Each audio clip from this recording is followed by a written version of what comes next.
kid. Bruce Lee giving you double.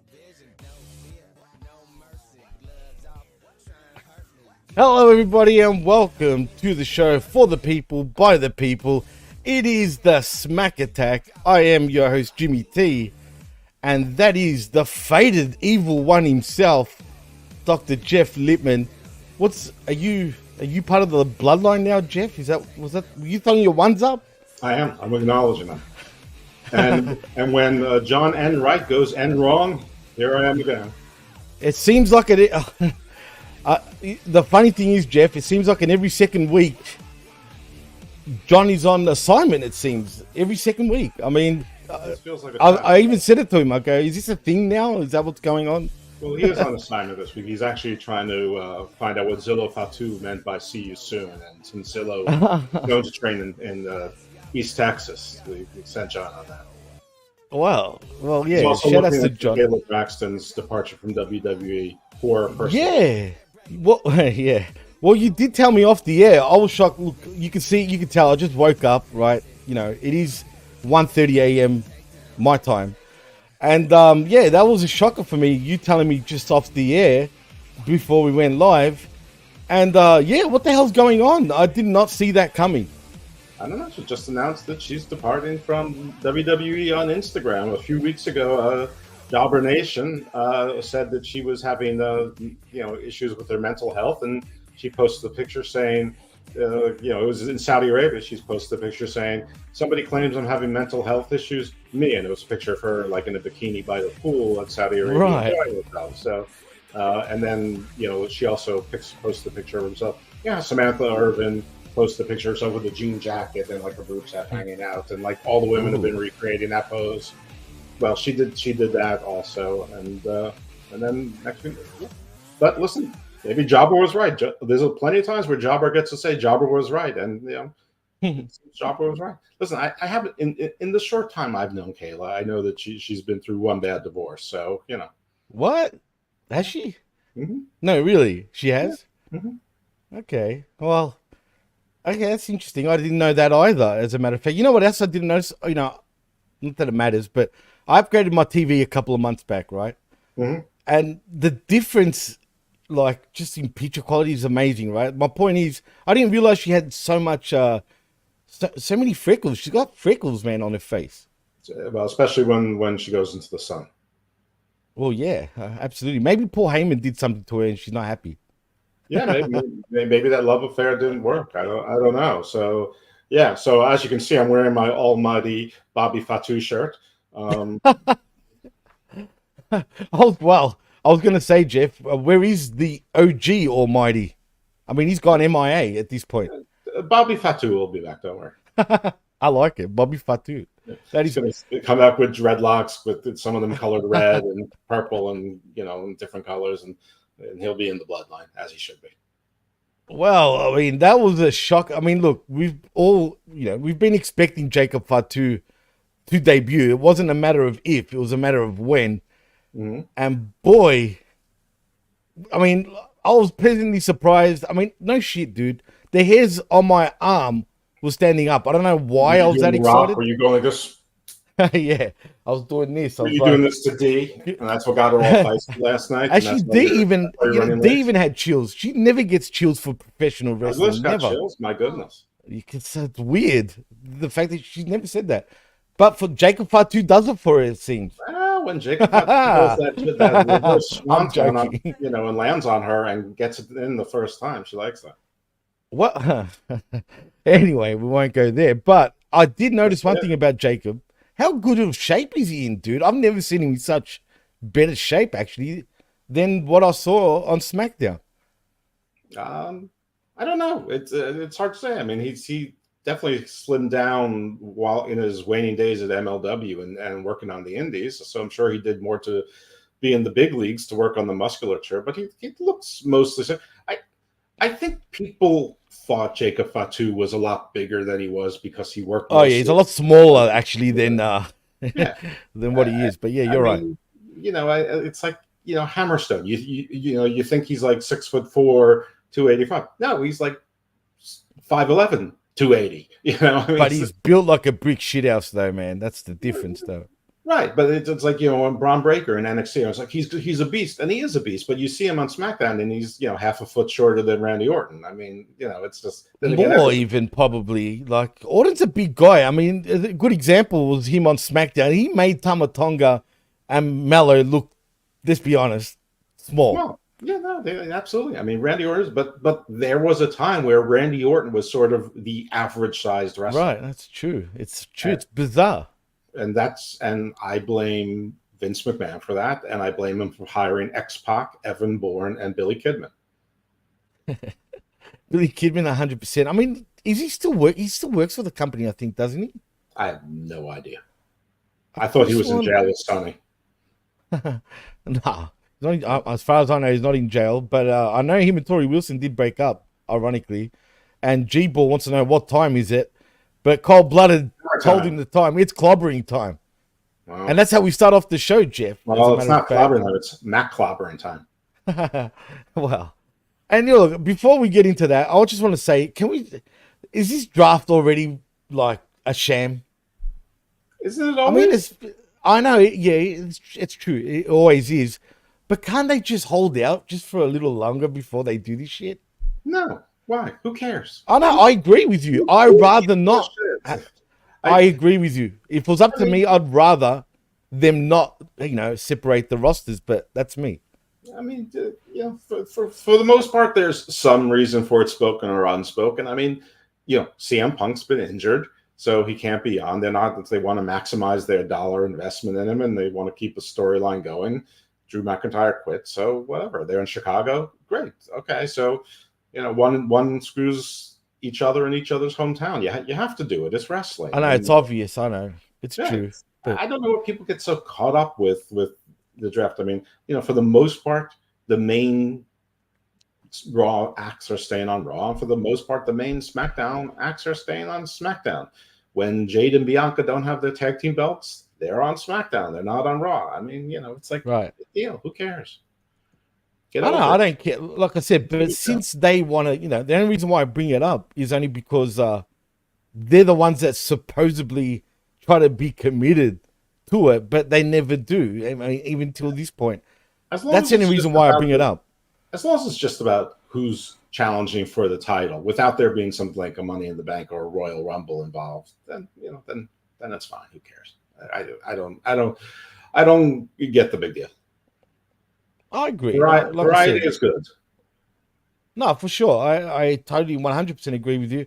Like I said, I'm only being objective because that's our job to call that shit out. You know what I'm saying? So, but it was up to me. Like I said, for me, keep doing that shit. I couldn't care less. But if you're going to do a draft, that's the only thing why I'm pointing it out is because, right, exactly. It's as sacred as it's ever been. Right. But again, I'll say that in the wake of the draft, which isn't that long ago, the parts of it are being preserved, and the carve outs you can sort of generate a reason for why they're being carved out. I mean, listen, everyone was expecting the Wyatt Six to be on SmackDown last night. They weren't, because they were hinting it. I mean, let's be honest. Yeah. Instead, we have a different version of the Wyatt Six in the growing, prefecture of the formerly known Roman Legionnaires.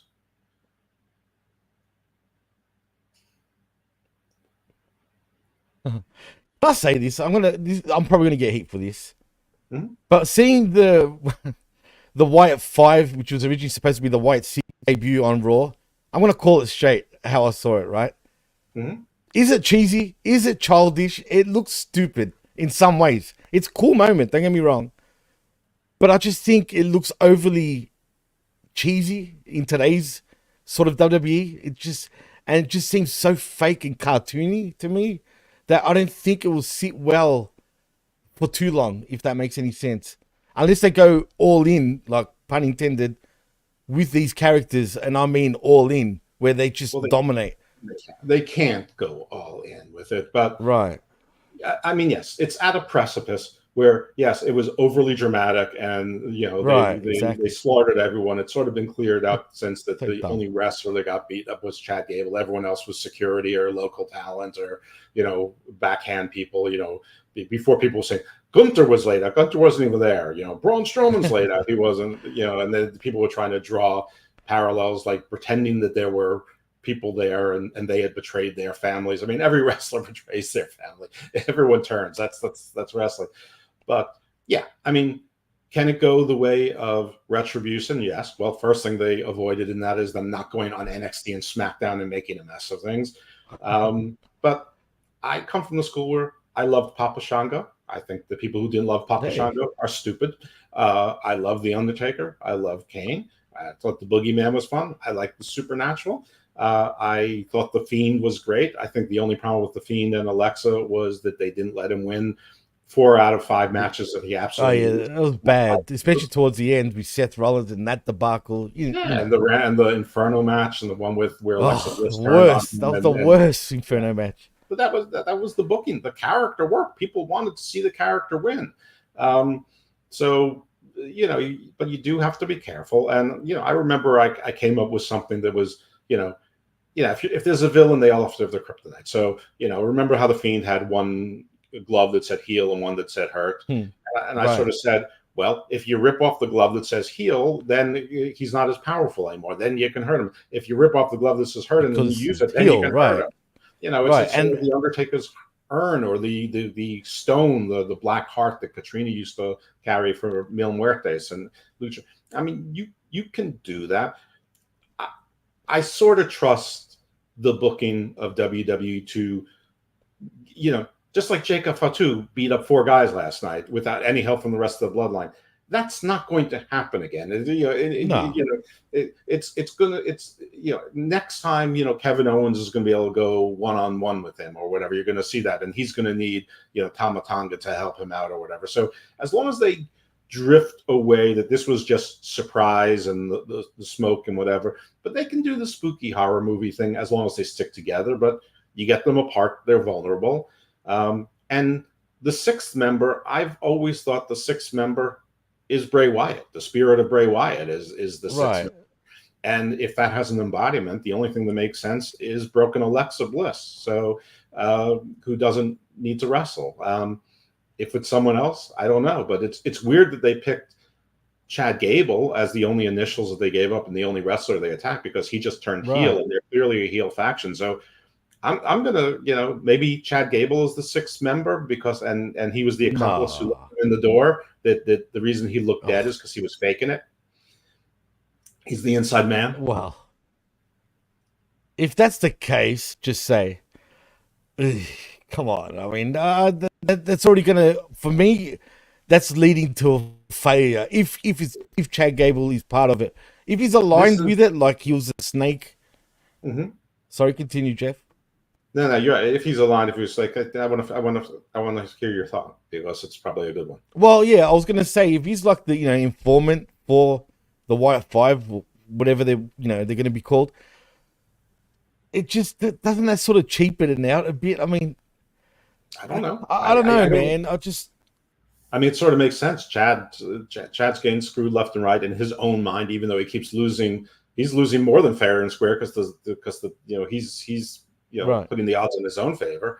I don't know. It's just a theory because I don't know why you would pick Chad Gable. But taking that, listen, I am very much aware that this is a risky gambit, that it can very easily turn into the Kevin Sullivan Dungeon of Doom versus Kevin Sullivan 10 years earlier in Alabama and Florida, doing satanic stuff and being spooky. It can go. You hit the nail on the head. Yeah, it's already at a precipice, which is tough. But I enjoyed the visual. I enjoyed the way how all of a sudden the Fireflies went from pounce to sort of being still and mesmerized, and they went back to their rightful owner. I like the drama of it. Where does it go? I don't. At some point, they have to just be wrestlers, but when they're together, they're very hard to beat. But when they're apart, they might be vulnerable. So I don't know. I mean, it seems like something that's perfect for war games. On one side, you have the Bloodline versus, Cody and the Avengers, which, eventually can be the Bloodline versus the Bloodline. And then the other side, you have the Wyatt Six against whoever is going to be the Raw Avengers. While, on the upper card at that point, hopefully you got Drew McIntyre and CM Punk back healthy. And, they brought Seth Rollins back early, to lose. Yeah, that was surprising, actually. Maybe Damian Priest will be still elevated. Maybe not. Who knows? But the thing I've enjoyed about wrestling the last couple of weeks, and especially like every segment this week on every show was part of a story, had a story attached to it. No wrestler was on TV for no reason. No shit. Funny you say that. I felt like WWE the last few weeks has kind of been on the cold streak until this week, though. Actually, from Raw and onto SmackDown, yesterday, I feel like they've picked it up again. You know what I mean? Like, yeah. I feel like it's picked up for now, right? And there's going to be ebbs and flows. Great. Yeah, with 52 weeks a year, there's going to be ebbs and flows, and wrestling fans are so impatient, but they're also patient at the same time. They're impatient and they like to complain about their impatience, but they stick around, for the most part. So, I think they know what they're doing. They being the people who are producing. I'll just keep saying Triple H, although I'm sure there's a team involved. There definitely is a team. I trust Bo or Taylor to understand Wyndham, his brother's vision. If he can't do it right, nobody can. And I'm sure Triple H, unlike Vince, is going to let him try to play it out, with some editorial control so that it doesn't go too crazy. But I think that they all grew up in the business and they understand that in wrestling, nobody can be invincible always. Not even the Undertaker. I mean, the Undertaker had a WrestleMania streak, but that he wasn't. It's not like he was the champion for 21 straight years. Absolutely. But do you think maybe? And I know, look, Raw, SmackDown, I get it, right? But even though they pick and choose, if they want to split or not split and whatnot. Well, this is the Smack Attack. We have to remind everyone that it's National Mental Health Month, and if you need any help, go fuck yourself if you need help. We don't care. Oh, fuck. And John, actually, speaking of John, look at this guy. He's got time to be watching his own show, mind you, and he's in the chat. And Zane, he just ordered the new Okada shirt. He's the one person who bought one. Speaking of that, apparently he's on location. There you go. He just responded. I am on location in Corpus Christi, Texas this weekend. Oh, John, you're a minister. You're always in Corpus Christi. I know. Come on. But anyway, there was something I was meant to bring up. I'm going to do an exorcism on John and turn him into a demon. I'm going to turn him into Pazuzu. I'm going to do a reverse exorcism. Yeah, I hope John knows who Pazuzu is. He's he's a bad demon. He's the baddest of bad when it comes to demons. The Exorcist. He's a Sumerian demon.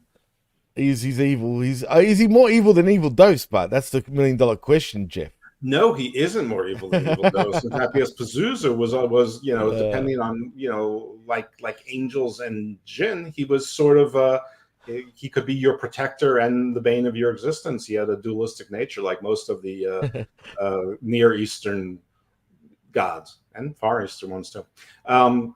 Actually, I just booked Dr. Heather Hall, who wrote the book Evil Archaeology for Garden. Oh, that's awesome. Yeah, I actually know that book. Funny enough. Look, dude, I've said this to you over the years, but and it's still continuing now. You've been getting some killer friggin' guests on the Garden of Doom. And I just dropped a show with Mark Booth, who wrote The Secret History of the World, which was a New York Times bestseller. You might know it under John Black, because that's his real name. For whatever reason, he needed to use a pseudonym on one continent, but he's writing The Secret. On one continent? Yeah, well, Europe versus America. I mean, people don't. Okay, that's interesting.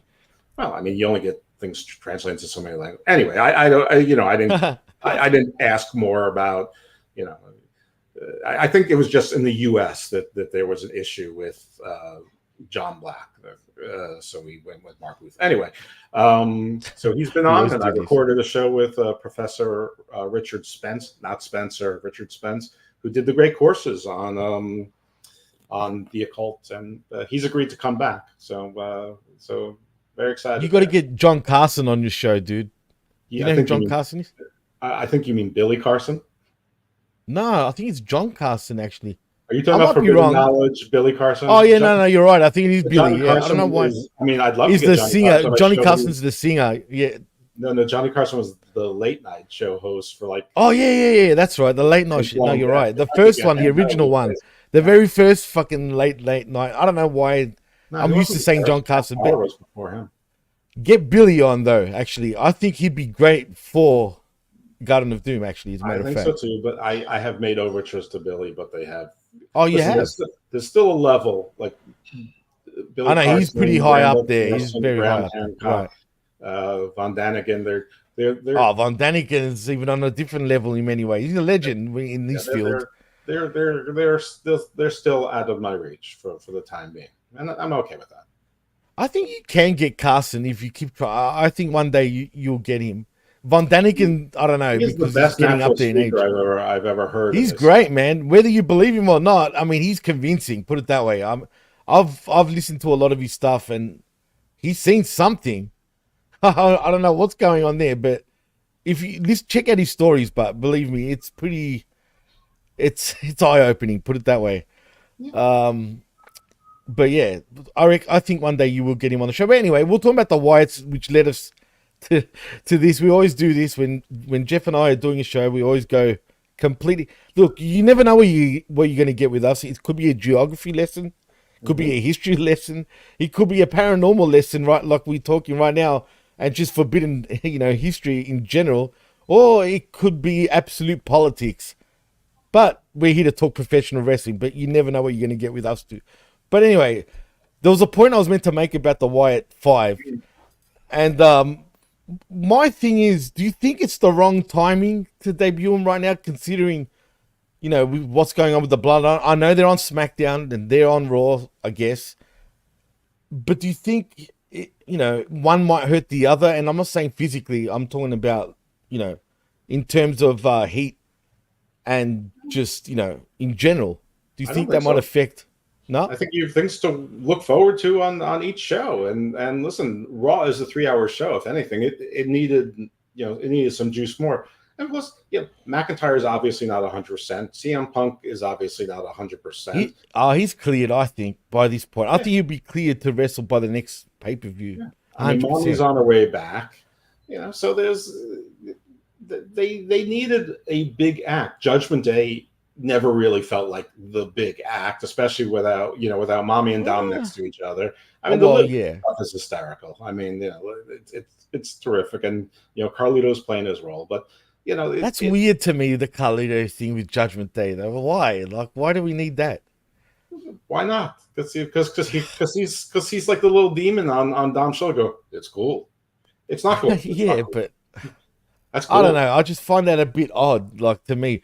I do think, though, I'll say this about people shit on Damian Priest. I do think Damian Priest has improved tenfold since he's won the championship. I mean, not straight away. I'm talking about maybe after the 3rd week of him being champion. From that point onwards, I think he's a lot better. I can take him more serious as a champion this time. And I'm starting to like his actual cadence in his promos and how he goes back and forth between Spanish and, English. But I just like the way he's been delivering his promos. He looks like you can take him more serious. And I think he takes himself serious. I think he truly believes he deserves and earned to be in that spot, in my opinion, anyway. That's the impression I get with Damian Priest. Yeah, I'm hearing all the shit that they brought Seth back because Seth versus Gunther sells tickets to SummerSlam. SummerSlam sold out. It's sold out without a card. Really? So it's done. It's sold out. I think that Seth was brought back to lose to Damian Priest without Judgment Day helping him, or maybe in some ways not help him, so that he has that marquee win. Just like because Mommy got injured, Liv had to beat Becky Lynch, not once but twice, to get the title, so she seems validated. This is to validate Damian Priest now, because he's probably going to lose it at SummerSlam or soon. Whenever Punk and Drew are there, I mean, they are going to be the ones that are battling for the title, and Seth Rollins will be the 3rd man. Damian may be the 4th man. I'm not sure, but he'll probably be in a feud with Finn Balor for a bit, or whatever's going on there. But yeah, no, I don't agree with you that Damian Priest has increased tenfold, but I thought he was fine. I think he's still fine. I mean, for every new champion, it takes a while to get used to seeing them with the belt and thinking of them as a champion. He's not the top act on the card. I don't think he ever will be the top act on the card. I mean, right now it's definitely Drew, and even though he's not there very much, Punk, and now you got the Wyatt Six, and you know what? That takes a lot of pressure off of his shoulders. You think so? Yeah. He doesn't need to. I mean, I think the champions feel like they have to carry the show. They have to be the face of the show. They've got to come Absolutely. out. Right. All rise. Welcome to Judgment Days and Damian Priest's Monday Night Raw. Now he doesn't have to be that guy. Interesting indeed. I just think now, again, there's a lot going on. If there's a time to get back into WWE again, it's now. There's a lot of interesting stuff going on.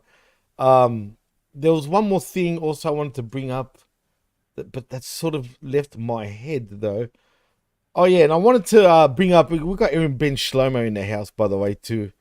And the three of us were talking, on his status on Facebook, funny enough, about how he thinks Drew McIntyre supposedly debuting in TNA, and we both disagreed with that. I'll tell you who will debut in TNA eventually and very soon. It will not debut, but I think AJ Styles will be the one that reappears because he's going to have nothing to do for a bit. And I think it makes sense. He's even come out and said he'd be happy to do it. So, he might. I mean, he's more likely than Drew, mostly because he's on the. But they're sending AJ and the Good Brothers to Japan to work that show. They're sending EO to work a show, I think, in Marigold. The same day, Asuka's on the men, so she may spend some time there. I don't know. But no, Drew McIntyre, listen, I mean, for anyone who hasn't figured it out yet, I don't know how. I mean, I actually thought the TNA NXT WWE thing was going to be bigger than it was, in that I thought that it was going to be Michin or Natalya that answered Jordan Grace's open challenge. I knew Tatum Paxley would get involved and maybe didn't have a program, but even Natty, it's a bit of a slap, though. Let's be honest. Bringing Tatum, that's the point. Even Michin or Natty was too high a level for it. Their deal is with NXT. It's so that the WWE developmental people can work people with a different style, and that's probably the same thing they're looking for from Japan. It's probably the thing that they're looking for with AAA as well, and other Mexican promotions in Puerto Rican, so that their talent get used to working with people who aren't trained exactly the same way that they're trained, so that they can become a little bit more fully functional, especially the men, because the women are adapting just fine. The women are great on the TNA side of things. Let's be honest. I mean, they've got a strong women's roster, really. I'm talking about the NXT side. Okay, sorry. I honestly don't give two shits about TNA. I mean, I'm rooting for them now only because I'm anti-AEW. So, of course, I want TNA to that was another point I was going to bring up before I do that. Continue on, because there's something fishy going on here. Yeah. So yeah. But, I mean, as far as Jordan Grace is concerned, she absolutely showed she can work the WWE style, or the her style fits. She looked crisp. She looked, she was where she was supposed to be at all spots. If something got botched, she adapted right away, that you couldn't tell it was a botch. She was very impressive in everything she's done. And listen, the NXT Royal Rumble, Kazarian is the one who, I mean, yes, 12 people swarmed on Joe Hendry. But Kazarian's the one that got blamed with eliminating him, which will spill over into a program on TNA. And Kazarian made it to the Final Four. Now, I don't give two shits about Kazarian. Kazarian blocked me years ago on X, and I'm not even exactly sure why. We're having a conversation where he said that he's in SAG and all that, and the next thing I know, I'm blocked. Anyway. I didn't know that. He never told me that. So that's news to me. Because he's not important enough to mention it. But I mean, I figured it would be an old WWE nostalgia act. I figured it would be Heath Slater or Eric Young, or maybe Rhino would be there. I didn't even know Kazarian was ever in WWE. But, that's all right. Kevin Owens blocked me, but I know why. Okay. Yeah, usually I have a pretty good idea as to why someone blocked me. I mean, anyway, it doesn't matter. But, and this is not the last we'll see of Joe Hendry things, but you're not going to see Drew McIntyre versus Moose. Now, no chance. Right. Now, if AJ really wants to do it, and AAA feels like TNA is just about to, if they can do something to embarrass AEW enough without hurting WWE at all, maybe he'd do it. Maybe he'd say, okay, AJ, you can go and you can take the L. You can be in a triple threat there. No, I don't think he'll take the L, and he shouldn't Eddie take Edwards the L, in my takes the, opinion. Right. He'll hit the phenomenal forearm, knock Eddie Edwards out, and Moose throws him out of the ring, and he pins Eddie Edwards. I'm making things up, obviously. I don't know. I'm not even sure if those people. We're just spitballing. It's not facts. We're just actually, possibilities. I think the two of them are actually in a faction together. So put it in face and heel to make sense as rivals in AEW.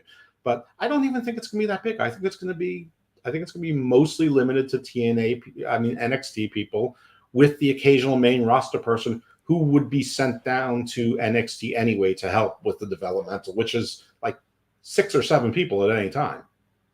Well, I want to bring up one interesting fact about Joe Hendry and the social media presence that he had by debuting. Look, it's not his first time that he's actually been on WWE television. He's actually done a few appearances many years ago. For example, he was the Russian diplomat for Rusev and Lana, if you remember, where he was talking about Putin and all that shit. Mm-hmm. And there was another thing he did. I can't remember what the other one was. But anyway, the point is, he got over 8 million plays and views over social media. He actually beat the Wyatt 5, which is interesting and amazing at the same time. And WWE will be aware of this. I mean, they'll be looking at this. You know what I mean? And I don't know, man. And his song charted over Taylor Swift. I know, it's crazy. Like that, I couldn't believe that, dude. And I'm not even a big fan of his actual song. I believe in Joe Hendry, whatever. But his songs that he talks about other wrestlers are brilliant. They're funny as that. It makes me laugh every time. Did you ever see? Good. No, much better than Max Caster, dude. Max Caster looks. I mean, seriously, you can't even compare the two. The decline of Max Caster and the Acclaimed over the last year is the decline of Max Caster and the Acclaimed only, dude. What is the coldest wrestling company right now? I mean, there's probably ones that we never heard of, but I mean, let's be honest though. TNA feels like they've got more momentum right now than AEW does. It just does. It feels that way. Compared to where they were and compared to where they should be, if they had a normal booker, AEW is definitely. I mean, this week was hysterical. I have people telling me that AEW's TV ratings were affected because people were watching a Kendrick Lamar concert on Amazon. All right. If that affected it, that's a disgrace. I don't care. That's if you're going to use that as an excuse, the fans use it, idiots, because all that does is make AEW look even worse. Because if Kendrick Lamar. I mean, first of all, you could watch one on your phone and one on your TV. Second of all, listen, I have seen the AEW air quotes crowds, and I'm not seeing a big crossover with Kendrick Lamar. I'm seeing a big crossover. No, hell no. Can you imagine? They come in as a faction like the Wiggles. Absolutely. In AEW. Isn't that when the Undisputed Kingdom is? Can't you see them doing the fruit salad yummy? Oh man, at this point, and it'll be cool if Tony Khan thought, you know what? And let's be honest, all these signings. Look, I like Ospreay. I'm a fan of Ospreay. Always have been. I'm a fan of Okada's. Always have been. I'm a fan of all his new signings per se. But he did this because he was butthurt about Punk leaving, and this is his way of trying to, mend his own friggin' heart. Because deep down, I know he knows. Stars. They're not right. His show is overpopulated 4 times over with an all-star Ring of Honor show, which is a 500,000 person audience, and that's what he got, 500,000 people. I mean, that if you want to book for a Ring of Honor, you're going to get Ring of Honor. Dude, like I said, I can't watch Dynamite anymore. I just can't, right? I watched Collision. I stopped 2 weeks before Double or Nothing. I haven't watched a second of AEW that's not circulated on Twitter. And I still went 10-2 in my Double or Nothing predictions. Oh, AEW is the most predictable friggin'. I mean, come on. It just feels that company is just so ice cold right now. And look, TNA will never get above AEW. It's impossible because of the platforms, It all gets right? But colder and colder. I mean, what's going to happen next? are we Is Taylor pricks for Swift gonna have saying a this? live- I don't want to, but are we assholes? Like, for real? I am. I don't want to be a prick because the thing is, AEW is good for the business. Let's be real. Let's be honest, right? Is it? But part of me, deep down in my heart of hearts, wants to laugh at their friggin' failures, dude. And I want to laugh if they go out of business. I truly do. Like, I really want to give them shit. But deep down, we will all suffer if AEW is not around anymore because everyone will get complacent. Well, I mean, first of all, there's only one everyone that you're talking about. Or WWE particularly. Yeah, and I'm not sure that they really can because they have shareholders to answer to. I know, but they sit on cruise control, Jeff. You know how it is. But they did. They have new owners now who aren't going to let them. They're going to keep expecting more and more and more. I mean, it's just like the people who tell me that the people at Turner were happy with this. Well, the people at Turner, that's 3 management regimes ago and 2 ownership groups ago. So what those people might have said to Dave Meltzer, which is probably fiction anyway, doesn't apply today. And by the way, listen, if any of you were ever kids and went to school and you were C students, and a bunch of you I'm sure were, and you came home with a B+, all of a sudden your parents didn't expect you to get C's anymore. They expected you to get B+. Oh, absolutely. And that's on you for getting such a higher, you set the bar, literally. So expectations change. So when AEW was expected to do 500,000 allegedly and did 1.4 million in the first running, and the replay that was right after it did 900,000. Then Saturday night, when they replayed the same show a third time, did almost 700,000. They did 3 replays. Yeah. And probably others, probably like others in the early AM hours that nobody would even know about. But, so like Nitro used to do back in the day on TNT, pretty much. Yeah, but I'm talking just prime time, Wednesday night back to back, and Saturday night prime time. And but forget about the replays. When you do 1.5 million almost your debut, the expectations are changed. All of a sudden, they're not happy with 500,000 anymore. They want to see you somewhere in the neighborhood, either growing or at least a normal week to attrition. So, expectations change. And that's, the thing with AEW fans is like, they live in whatever moment they're in, but they hold on to the things they want to hold on to, like they're the freaking 10 Commandments. And it's just not how the world works. Even the 10 Commandments haven't held up so well. So, wow. I mean, let's not go there, but you're right. I mean, look, I'm going to play conspiracy here. It doesn't mean this is what I really think, but I'm going to play devil's advocate, right? Do you think WWE working with TNA is done by design to sort of, hurt AEW in some ways?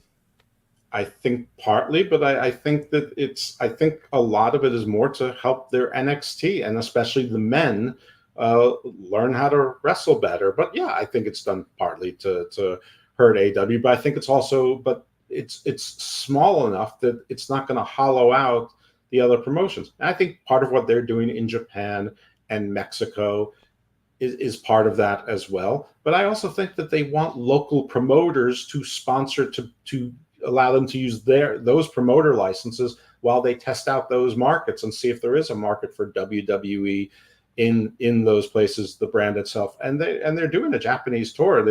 People aren't really talking about, but apparently the COO, but the COO of AEW talked about it. He said the sales are going really well and everybody's really pleased. I didn't even know, and everyone's like, who's Kirby Ojo? And then it's like, he's the COO, it was the Mark Cards, the AEW fans go, who's this clown? It's like, he's the COO of your company. He's the COO of AEW. Jesus Christ. Well, it's a fact, actually. A lot of the AEW Mark Cards, honestly, this is true. This is a fact, because I've spoken to a lot of them myself. They haven't been long-term pro wrestling fans, dude. They really haven't. They're new to actually pro wrestling. And it's funny because when you destroy them with certain things, they'll even come out and say it. Like, oh, sorry, I didn't realize because such and such. A lot of them have been fans for the last 5 years. That's actually a fact.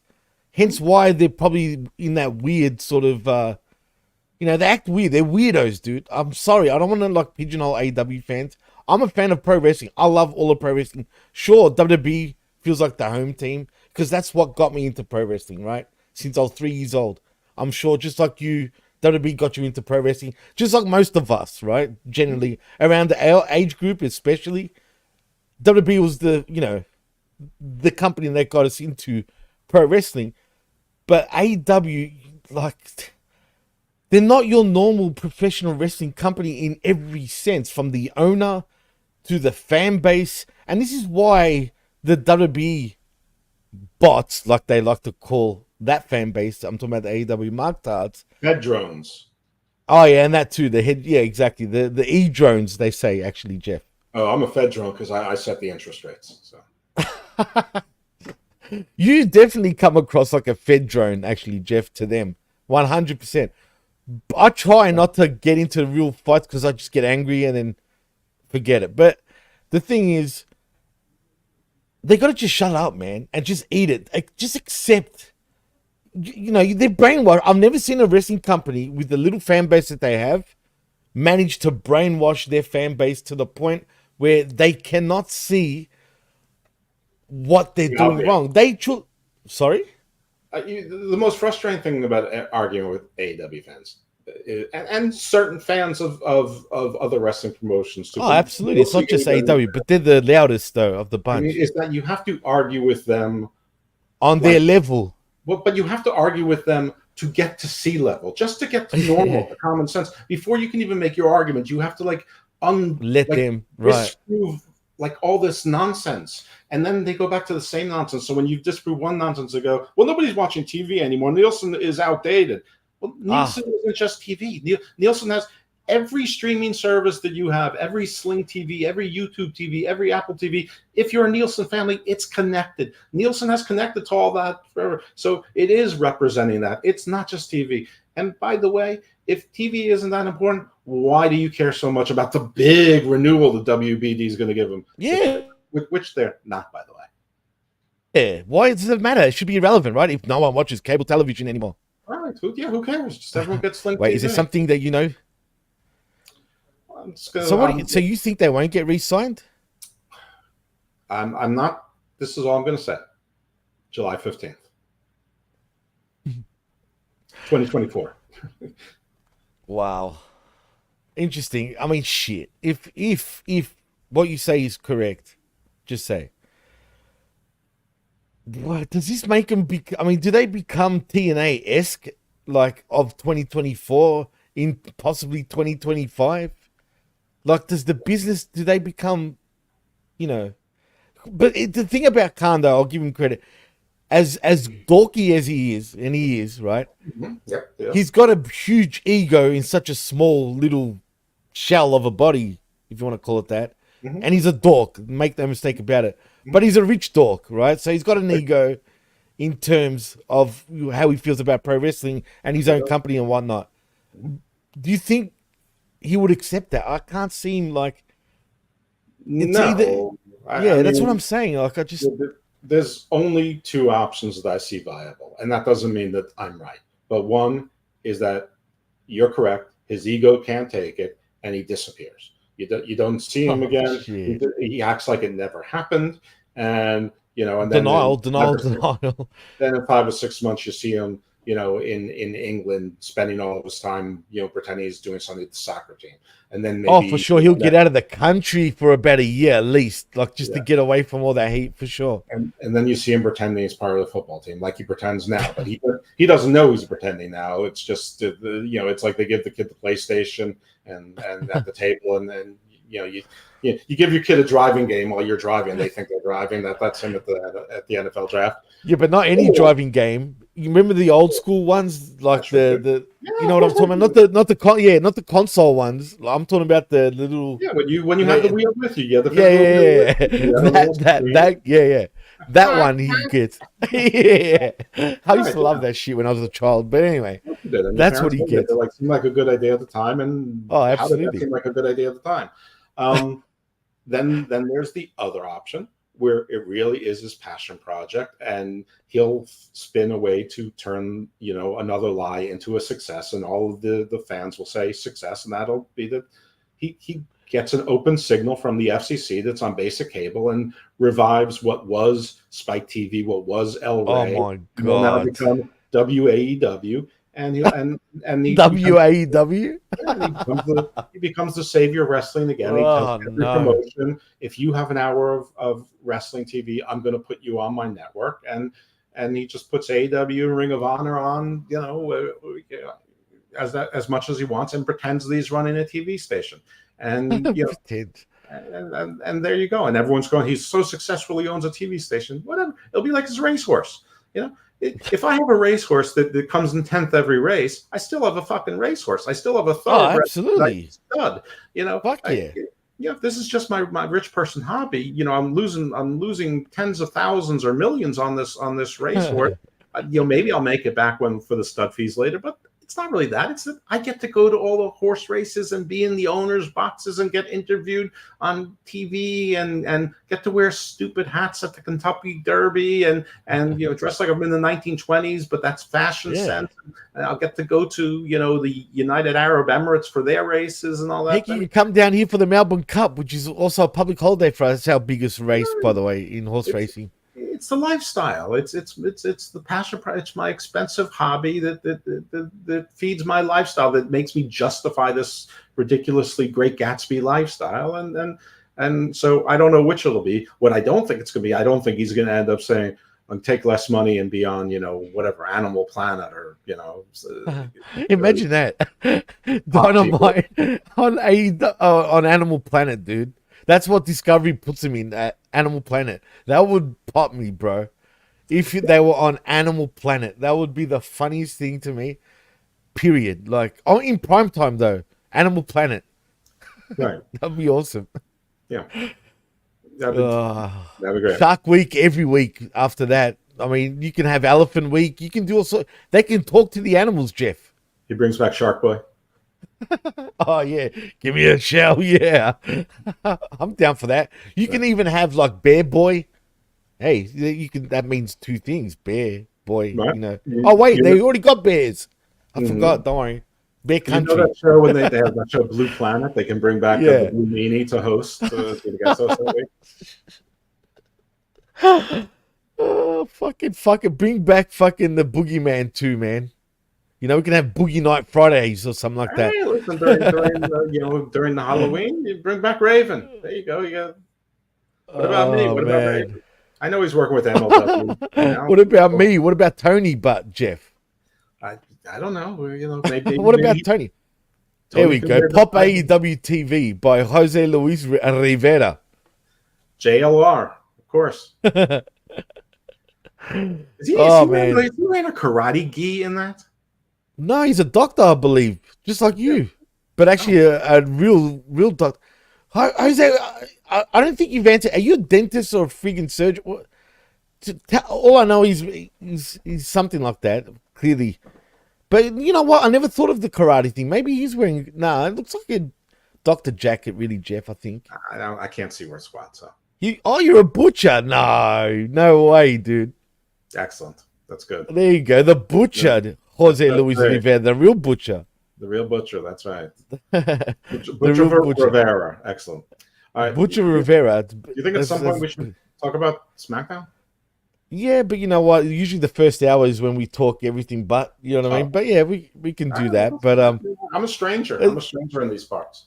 I'm enjoying this conversation, as a matter of fact. Back there, I'm sort of like Hell, the goddess Hell, for the horns. Oh man, look, people are tuning in. Look, you've already got a new fan in Sonic the Hedge saying, but Evil Guy too cool. Too cool. He's very well spoken. He's a legit doctor, Sonic, and a lawyer, mind you. Not a doctor. Yeah, I know.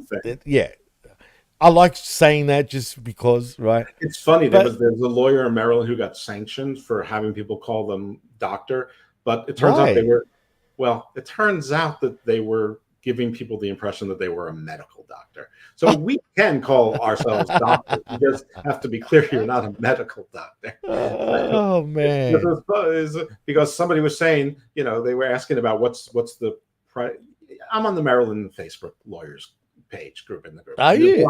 And there's a lot of younger lawyers in there who ask questions, and so Yeah, but you're the old vet, you know. It's easier than asking the their grizzly boss old or vet, a senior Jeff. associate, or if they work for themselves, they put out their own shingle or whatever, and it's easier than doing legal work. Hey, it's fun. It's but sometimes I said, well, I call myself the Holy Viceroy Chief High Shogunate attorney. And whatever the most ridiculous thing I could come up with at the time, and of course I was like, ha ha ha ha. Yeah, so anybody in the Maryland area that needs a lawyer, especially for copyrights, because that's what you specialize in these days, correct? Well, more trademark than copyright. Oh well, I do mostly muchness. I do mostly small business, tax exempts, and trademark, and a fair amount of estate planning. But but also cool.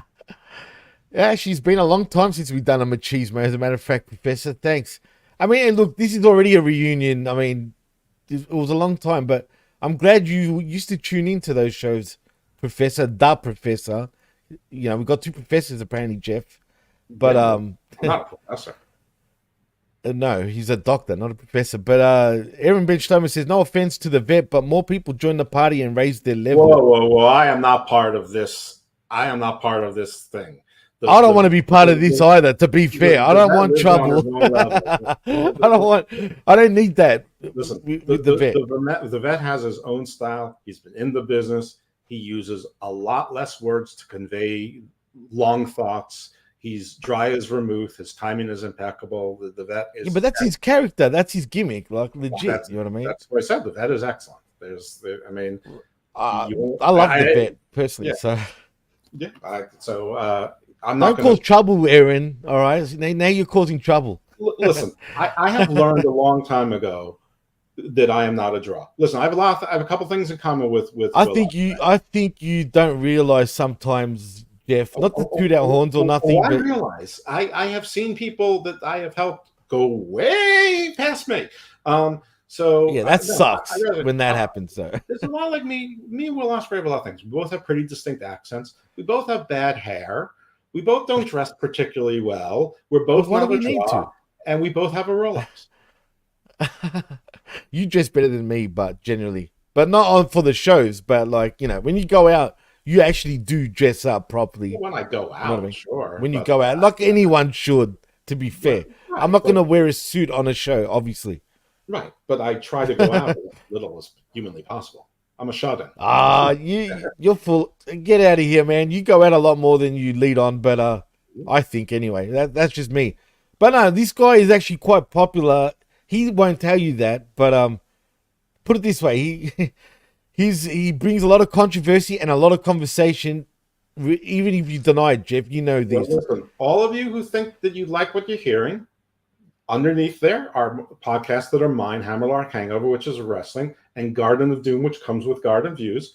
Go subscribe to those and listen to those, and show me that I'm a draw, because I'm telling you that I'm not. That I am at a crossroads where I'm having a crisis of faith. That if I don't start seeing bigger numbers, at some point I'm going to stop entertaining myself on these shows. So don't say that.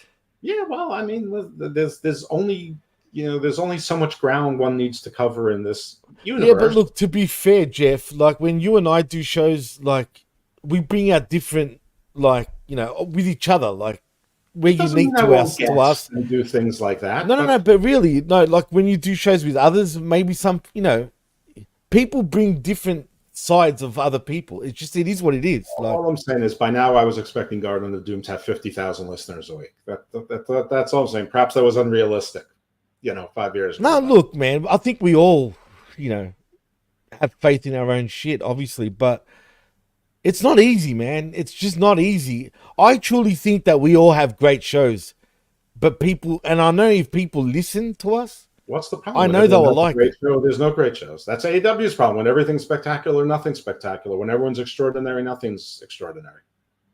Well, Zane Vicious says blood 7 times a match. It's not good. Thank you, Zane Vicious. Again, another person. Hopefully, you can subscribe to Garden of Doom. Listen, I don't even care about Hammerlock Hangover, to be honest with you. Steve's not watching. Don't worry. Fuck Hammerlock Hangover. I talked. Actually, there was a time you did this, and Steve was watching. Do you remember that? It's all right. That'd be great. I'm so over wrestling. I don't even care. But Gardoon's my baby. I do Hammerlock Hangover for Steve. He's a lot more serious about on Garden of Doom. You won't get this side of Jeff. I'm just saying, like, Well, generally. it's also a mostly guest-led show. So as long as the guests are serious. Not just that, your guests on that show is, upper echelon. You can't be, Well, the show I just published is it's a 25-year-old girl who's been a paranormal investigator since she's like 12 years old because she moved into a haunted house and she was basically being stalked by a ghost since she was 8 years old. Not literally, she's not one of those that I don't want to go there, but you have to listen to the show. You got to listen to it. So for those of you who are younger, those of you who are like 18 to 32, Zane. She's 25 and she's really cute. She's 25. Yeah, she's 25. She's really wow. Cute. So for those of you who are age appropriate, you can look at her and August.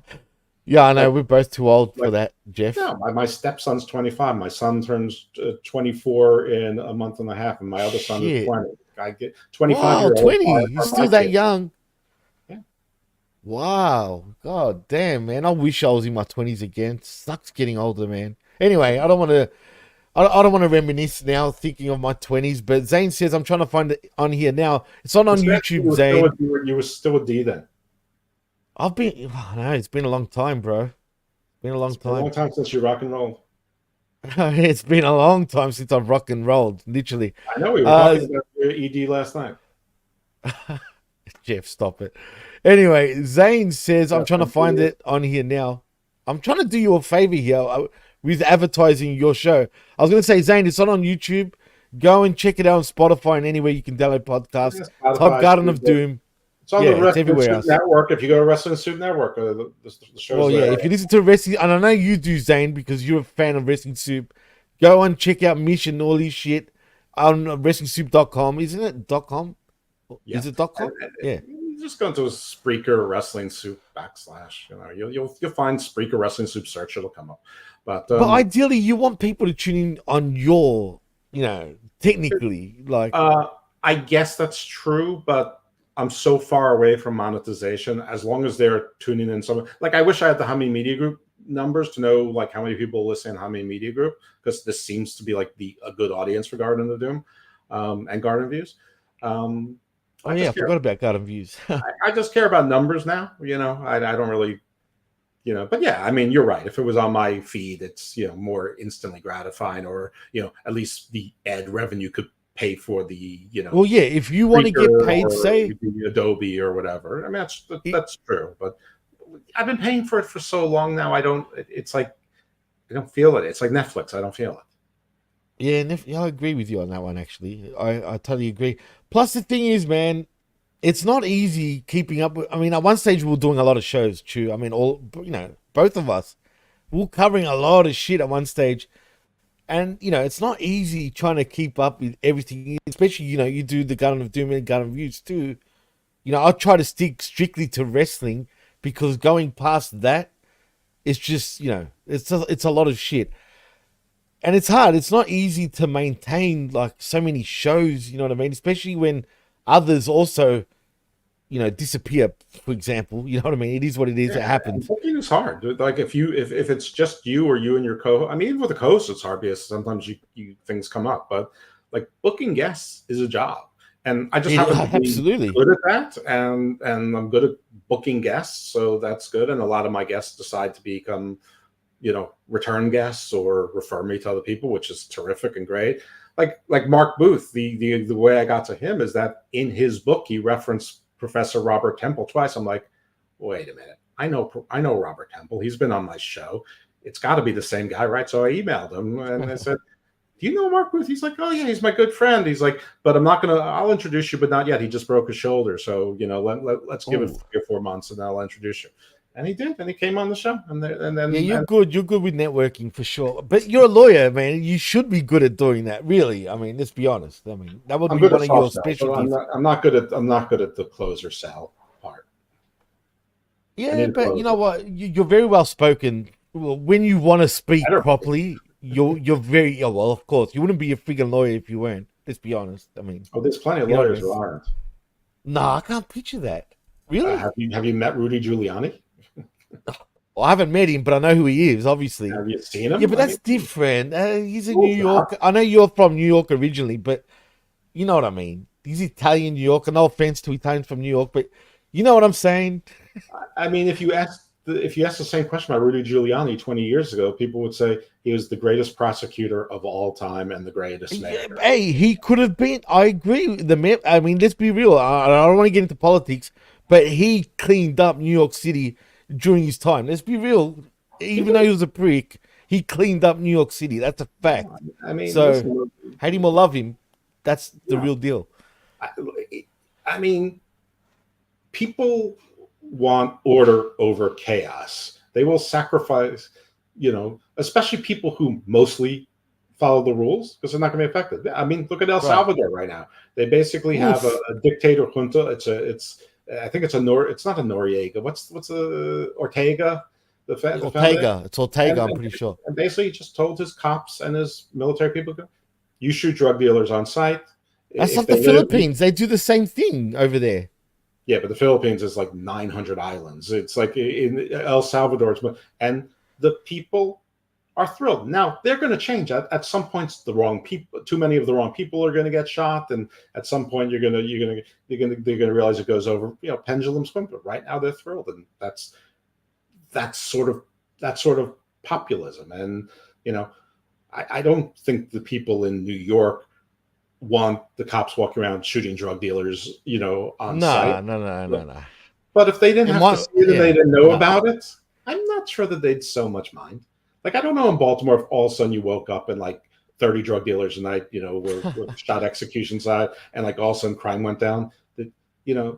I think Baltimore's cleaned up a lot too, though, compared to Right. years ago. People are What, you think it's still just as would go bad? like this? They'd be Sergeant Schultz. They'd see no evil. They'd hear no evil. Really? They'd speak no evil. I And remember so- at one stage, like back in 2000, 99, 2000, I remember seeing and hearing that Baltimore in particular was the murder capital of the US at one stage. It's I mean per capita it's still up there. I mean Really? Okay.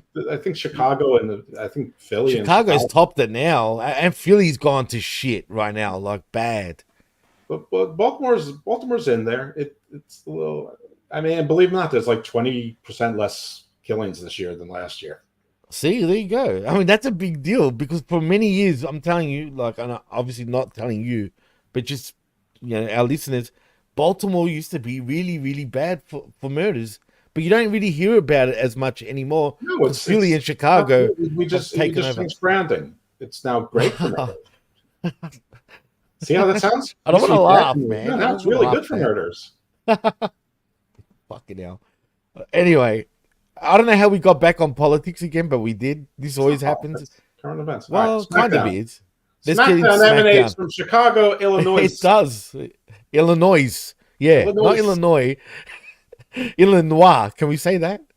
Is that possible? Illinois. The city Okay, of Illinois. Chicago. Yo, Illinois.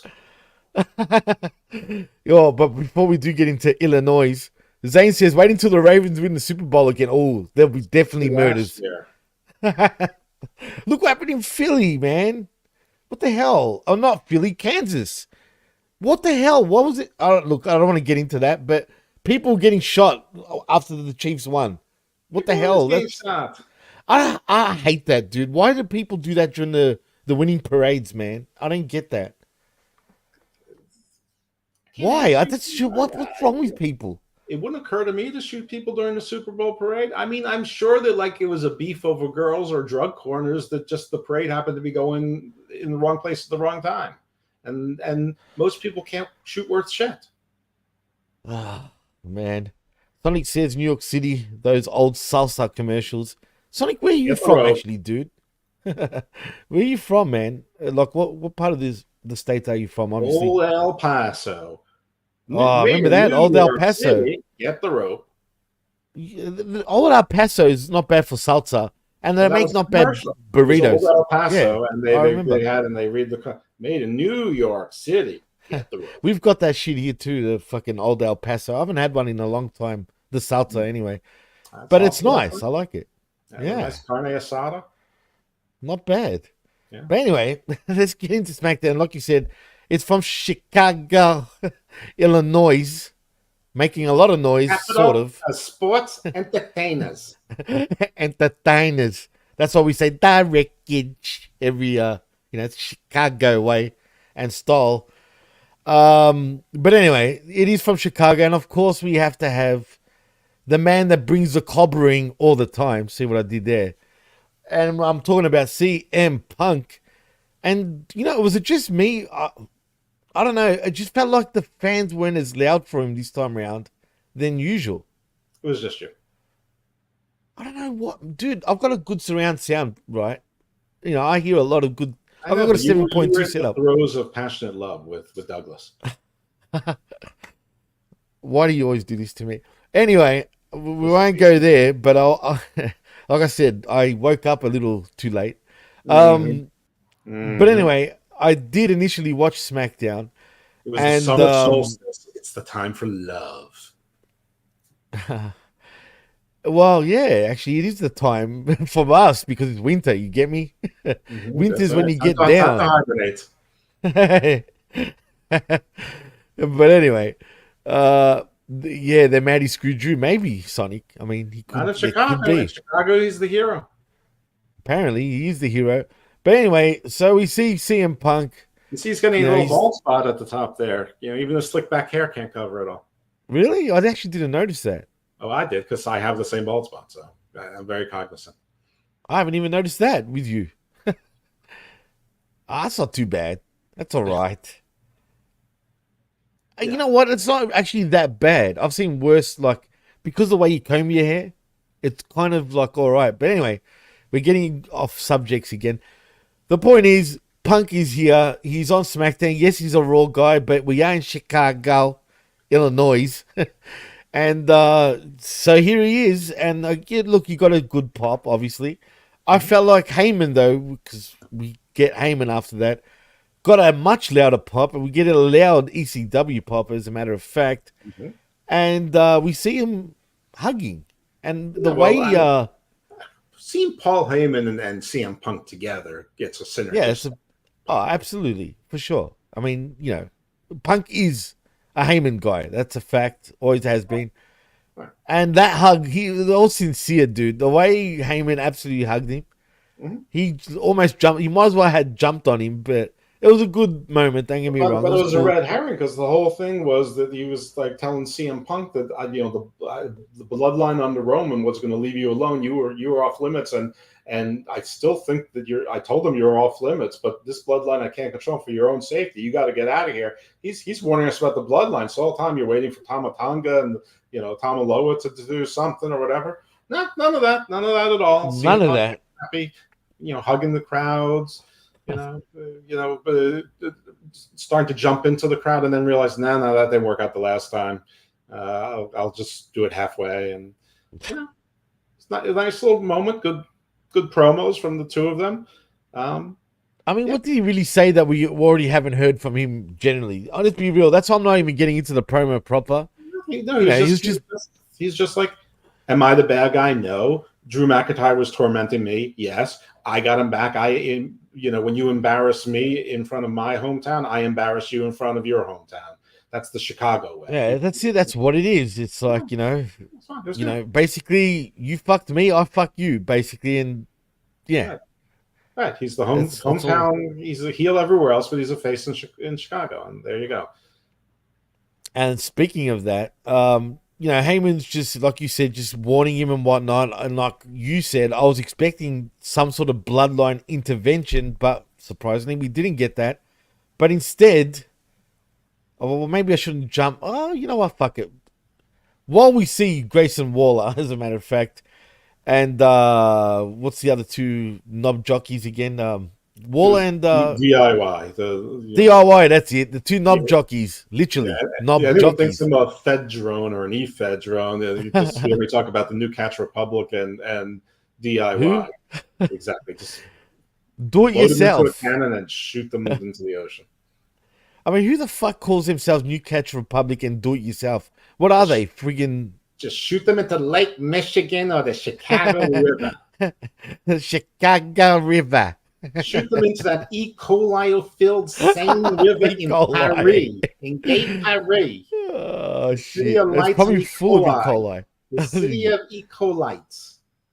Wait, well, imagine that. But I'm talking about the E. coli, the virus Yeah, in that water. there's unsafe levels of E. coli in the River Seine in Paris in before the Olympics. This reminds me of when it was in Brazil a few years ago, and like the water was too polluted.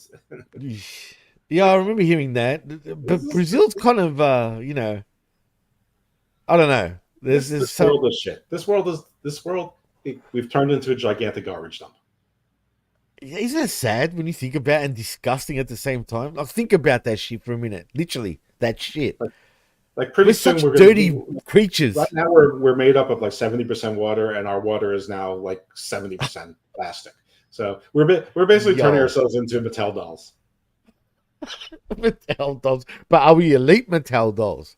No, we're gonna be like in the movie Barbie. We're definitely not gonna be elite. Oh shit! I know humans are anyway. We're just trash, straight up. I'm gonna be dead soon. Don't say that. Fucking hell, Jeff! Stop it! Stop getting Whoops! I didn't mean that. Earlier. Yeah, I didn't mean that. I accidentally pressed space bar. Oh, okay. It's not him repeating himself. It's you. No, that was me by accident. But he did say Andy assaulted CM Punk, as in Drew, because he quit Monday. He was trespassing last night. Was he though? No one really said they were trespassing. Breaking news. Drew is transitioning. Do you mean literally transitioning? Well, that's what Sonic just told us. Anyway. Don't throw me off, Jeff, and you too, Sonic. You're playing up. We hear mad. He's not a shim. While DIY is telling Grayson Waller that they don't care about Austin, he doesn't care about Austin Theory at all. He's just using them, and he's been mistreating him. They care about Austin Theory, and he knows the way, obviously, right? Yeah, Austin Theory's not there right the way. We hear boom, boom, boom against the big loading dock garage door, and as it slowly opens, you see a prone CM Punk bloodied, and Drew McIntyre with his fancy black tank top and jeans. Oh, he loves that blank tank top, man. Standing over him, limbed by the twilight of the Midwestern sunlight coming down. Midwestern sun. Apparently, it was real hot, man. In Chicago. It was basically Bane lording over a defeated Batman. And then he picks up CM Punk, puts him on his shoulders, not fireman carry like Lex Luger torture rack, no, not at all. And just walks straight ahead. Doesn't care. Walks right through DIY. Dude, he dropped him like he was a piece of shit too. Once they got to the curtain. But first, he walked like 100 yards in front of like other wrestlers. No faces. Yes, and Aldous got real heated with Drew, as a matter of fact, too. Right. Well, yeah, but none of the wrestlers helped him. They were all staring. They were all awestruck, and everyone knew not to fuck with Drew.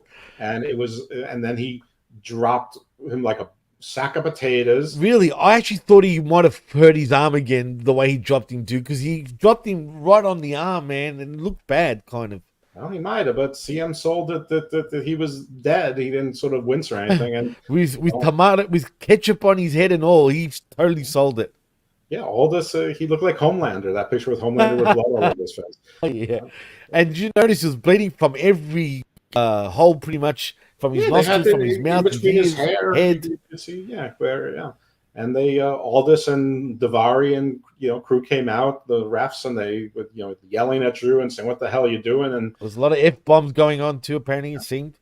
And they brought out the medics, and they put a CM on a stretcher, and they stretched him out, and you see him going in. He's stabilized, and Kayla Braxton, and what I guess were her last words for WWE, said CM Punk will be spending the night at a local hospital. Oh, not facility. There's no such thing as facilities anymore. No. It would have been funny if she said urgent care. A patient first. Sponsored by Patient First, Urgent Care. Oh, that would have been brilliant. That would have been absolutely brilliant. But if you remember, Vince would always say, "You're welcome, Ari, medical facility." Well, that came from this head right here. Yeah. Eat that, Ari. Anyway. Yes, eat it, but in a good way, not the way dummy here. Yeah, in a good way. Like, a real good way. But anyway, Sonic the Hedgehog says, imagine going to work Monday and quitting, then coming back to work Friday like nothing happened at a regular job. That is true, and I agree with him. It's like nothing happened. Like nothing happened. He came back to beat the crap out of someone. I know, but technically he quit, even though it felt so. Let's be real. That promo on Monday was so not genuine. The way he said, "I quit," it was bad in a way. And he's been on fire. Half the internet thought it was real, just like when they thought Jay White. Come on, Jeff. Really? Do people truly feel that? Jimmy, you Mark Tardu, the ones that say wrestling isn't there to fool us. Wrestling there is to fool the fools. Yeah, now, when they fool us, they've done a really good job. They've done a brilliant job. If they fool us, they've absolutely. But there is a for those Mark Tardu to say that kayfabe is dead. Bullshit. All right, because they still fool you every time. I've seen it a million times. MJF hadn't been re-signed for a year. What are you talking about? Come on. Don't even get me started on that. But yeah, I love being fooled. I want to be fooled. You still think the Max is interested in AEW? Then why is Triller carrying all their pay-per-views? Why was that just announced in bundles and a la carte? I can vouch. What says my pay-per-views are not going to Max any more than them going someplace else that nobody ever heard of until 8 months ago? Well, they're off the zone, so right. You know what I mean. But yeah, no, I'm a member. Look, you know what's fucked? I'm paying for an AEW Plus membership, and I don't even watch it really, other than Collision. But you know what? Take my money, Tony, you tight ass. Anyway, forget him and that crew. Did you like this first opening segment? Yeah, it was cool seeing Punk back. Yeah, it was great. Great. Drew was in the house. The best part about it is that I saw the people on the internet complaining that there's only been one wrestling match in the first hour. Nobody cares about so what? Exactly. Thank you. Like, you know, this is meant to be, you know, a build to the matches that happen on the PLEs. Really, that's what these shows are designed really to do. Of course, you know what I mean? And it's like watching Game of Thrones and complaining that they're not fighting the Ice King every minute for 59 minutes. I don't get, but wrestling fans are the weirdest. I mean, seriously, I'm not saying not us, not all of us here at HMG and Channel Attitude. Not you guys. Well, I'm talking about. We love you, Aaron. Don't worry, it's all good. Don't ever get upset. Your goddamn video game. Nobody cares what you're doing on your video game. You're an asshole. He's the king of 2K24. We don't care about your cats either. Oh boy, I'm not going to get involved in that one. But anyway, you're funny. You threw me off. Apparently, we're the marks. I think you're saying you, Mark. Who's the mark, Zane? My middle name's now. Mark. Yeah, well, there you go. He's a mark, literally. Sonic also says maybe you should have picked some other word than nitpicker. Well, would that be, Sonic? Please tell us. Tell us more. Lice picker? No, you don't want to be a lice picker. Nose picker, everybody's a nose picker. I don't care what anyone says. And that too, a booger picker. Did I just hear you laugh? Shut the hell up, She Dave. did. She laughed. He heard you laugh. She's laughing at what we're saying, obviously. But who's you, Zane? Is it me or is it? Yeah, it's you. Is it Jeff? I don't know who you is. It's never me. It's you. No, it could be you. No, I don't think so. So you're saying it's me? That's what I'm saying, yeah. But I think it's you. I don't think so. He's saying, what's Lintalika? Stop it, Zane. You're a friggin' pillow biter, all right? How's that? Is that what you're alluding? Is that what you're trying to say? God damn it. Let's try to get past the first segment of the show.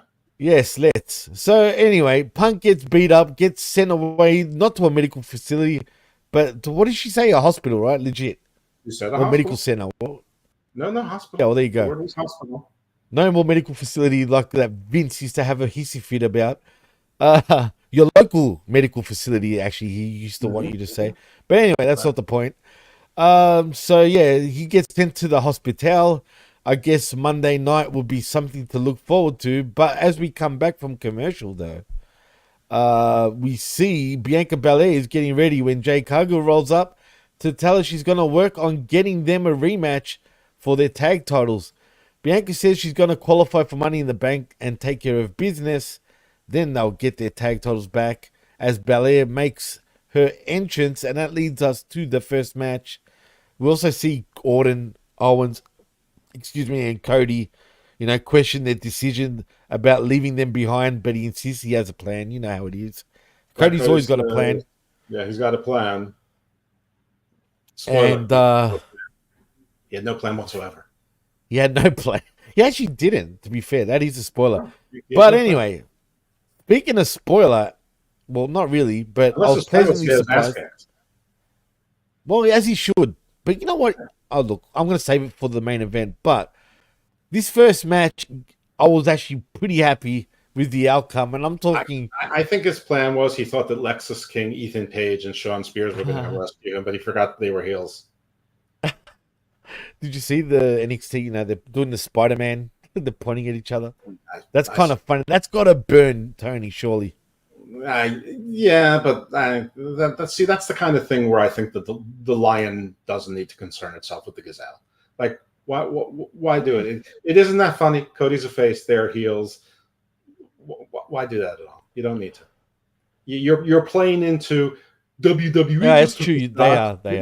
So then we take. That's a Triple H thing, you know it, and Shawn Michaels even. I know it smells like both of them completely. Let one side take shots, and the other side doesn't listen. No, they should just ignore them completely. But someone wants to know, and Joban Handel, I've never seen you around, but thank you for joining us. You will not be disappointed. Put it that way. But he wants to know, hi, any comment on OG Bloodline versus New Bloodline and Bloodline versus Wyatt Six? I'm assuming he means the Wyatt Six. Stay tuned, Jaban, because we will get into that towards the end of the show, because obviously that's in the main event. I don't want to get into that right this second because, that's just spoiling the whole show. But stay tuned because we will talk about that. And don't worry, we won't forget. In the months to come. And for your second one, stay tuned in the years to come. So that's as much. Yeah. Well, look, it will happen. It's not going to happen anytime soon. Put it that way. Yeah, I think Bloodline against Bloodline, we don't need to worry about it at the let that shit build. Right. Series. The earliest. Oh no, save it for next year even. Yeah, so I'll wait. Because imagine the Royal Rumble. Make that the first time everyone interacts like that in a way. In my opinion, I'll do that. Like in terms of fighting, because they will interact. Obviously, I don't know when Roman plans on coming back. Well, according to some, he's coming back pretty soon. But that can really, you're right. Oh, that's true. Apparently, Zayn says, "I'd never disrespect Dr. Jeff." How old was you? Eat a dick, Zayn. You're not the master and ruler of the world anymore. All right, Nah, I love Zayn. Zayn's a cool guy, man. But he's a prick now by me. He's not number one anymore. No more numero uno for you, Zayn. Anyway, but let's get back to that. Because Chelsea Green, and it's funny, I said, I want Chelsea, I was saying this to Douglas. I said, I want Chelsea Green to win this, but she's not going to win it, right? And to my shock, she did win it. I'm like, wow, they swerved us. And I was happy for her. She deserves it. And it's earned to be in that spot. For her with Money in the Bank would be brilliant. That'd be brilliant. I mean, yes, I Tiffy Time is my prediction, but I would gladly go with Chelsea Green. She's earned it, dude. Chelsea Green is the example to teach to all wrestling fans that you could be enormously successful without winning any success. Her record is now probably 7-30 since she's been back, and 100%, including the next thing. And she's amazing. I mean, the whole thing when both women were punching her in the middle, and she just did a Ric Flair flop in the middle after being hit by both of them like 3 times. It was just brilliant. Her face was brilliant. She rolls it. She's been killing it. It's been amazing. She's bringing back that Laurel Van Ness, hot mess look.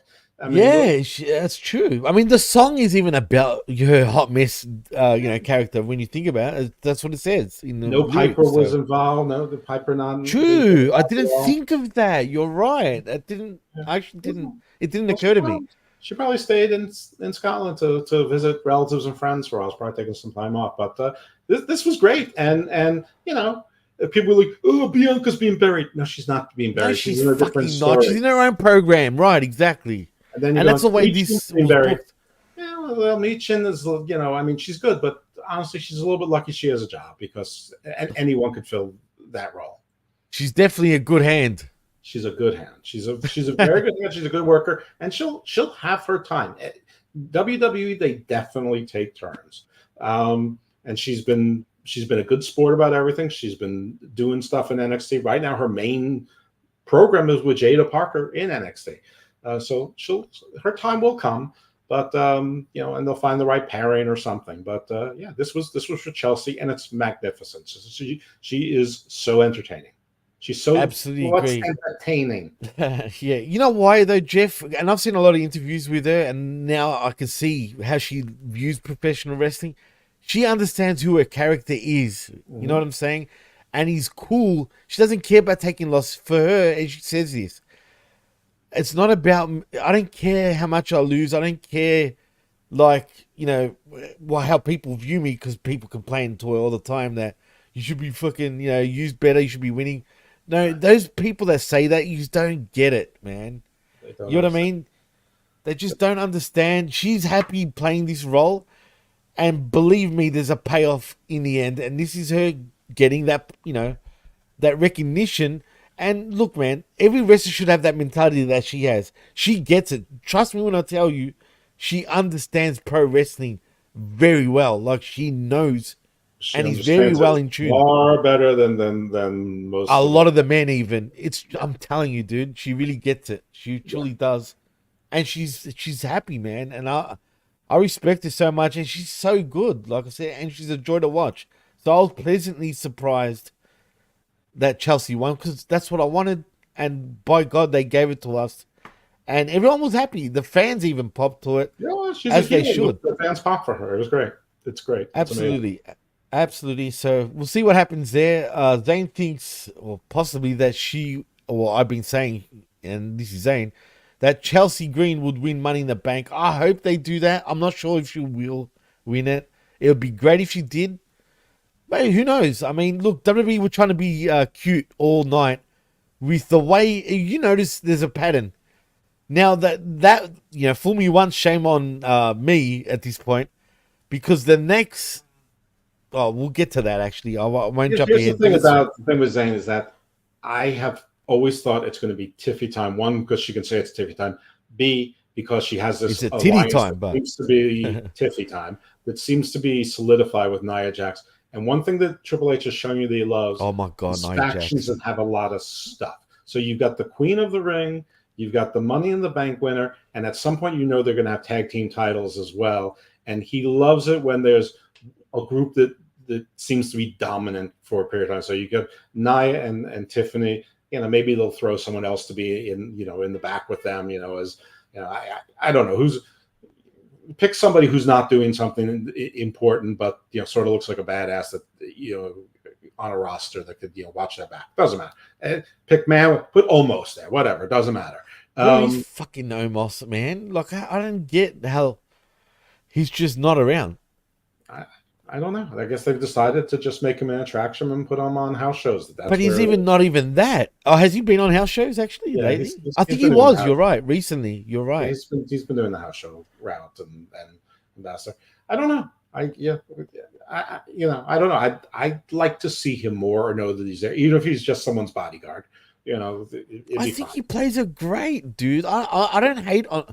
I've got no issue with Omos. As a matter of fact, I'm a fan of his. Straight up. Yeah, why wouldn't you be? I mean, he's 7'3". He keeps himself into relatively good shape. He's got muscular arms, which is hard to do when you're that big. Yeah. And he's actually not lanky. He's actually well proportioned for a guy that big. Right. And again, he doesn't need to put on in big matches. He's had decent matches. He had a good match with Brock Lesnar. He had a good match. What's the other one? He had a pretty good match with Bobby Lashley. Seth Rollins was the last one I think he had, wasn't it? Yeah, but I'm surprised they haven't Seth beat him. For him. Me too. maybe he's gonna be the counter that they need for the good guys need for the Wyatt Six. Maybe they're gonna have to do some That business would with be MVP. interesting. That would Maybe be maybe they're gonna actually need to pretty do some interesting. hurt business. Oh, imagine that, dude. Imagine it. Man, he'll dwarf even, Rowan. Yeah, you see Rowan taking the hammer back like that, and all of a sudden from off screen Right. you see a giant hand come and just grab the hammer and pull it back. Oh, my God. Oh, If only Paul Bearer was still alive, I would have him as the manager where he comes back. He's like, yes. You know what I mean? And it's a Omos. I'm perfectly fine with. I don't know where MVP's. I know MVP's been getting stem cell treatment, but I don't know why. Has he? Oh, I've heard that too, actually. He's been saying that, actually, himself. But why? He needs the testosterone, whatever? No, apparently they think it helps heal. Listen, I don't know if it's real, if it's like shark. That's not proven, though. But no, but like Sheamus got some of it and he's back, so now everyone is thinking. Yeah, look what's happened to him, for crying out loud. Yeah. Well, not now. He's actually lost it pretty quick, but still. Anyway, so all right, so Chelsea Green, yes, I think it's going to be Tiffany, but I'd love to see Chelsea Green Money in the Bank too as well. Okay, so what happened next? Well, we do see the segment of we already spoke about that, but the Austin Theory part. But let's skip that because we spoke about it. We move on to the next match, and it's another Money in the Bank qualifying match. It is Carmelo Hayes versus Randy Orton versus Tanga or Jimmy Chonga, as Enzo would say, which makes me laugh. Whatever the case, they have a three-way, and you know what's funny? WWE tried to fool us here. Hold on. You can't What? start with the three-way. Because as soon as Kevin Owens comes out, the Tongans double teamed him and they targeted his leg and they beat the hell out of him until Randy Orton chased him away with the chair. Yeah, but we're gonna have a lot of this all show pretty much. You know what I mean? But this happened before Kevin Owens was in the men's three-man. I mean, it matters. That's true. His knee being injured is part of the injured. Yeah. And you know what? To credit to Kevin, he sold it like a champ the whole night. It's not Buddy Matthews where he really broke his knee. I mean, is that legit? I think so. I don't think that's legit. No. That's a work, dude. I don't think so. I know it's lazy. Trust me, it is. It's just to advance the storyline.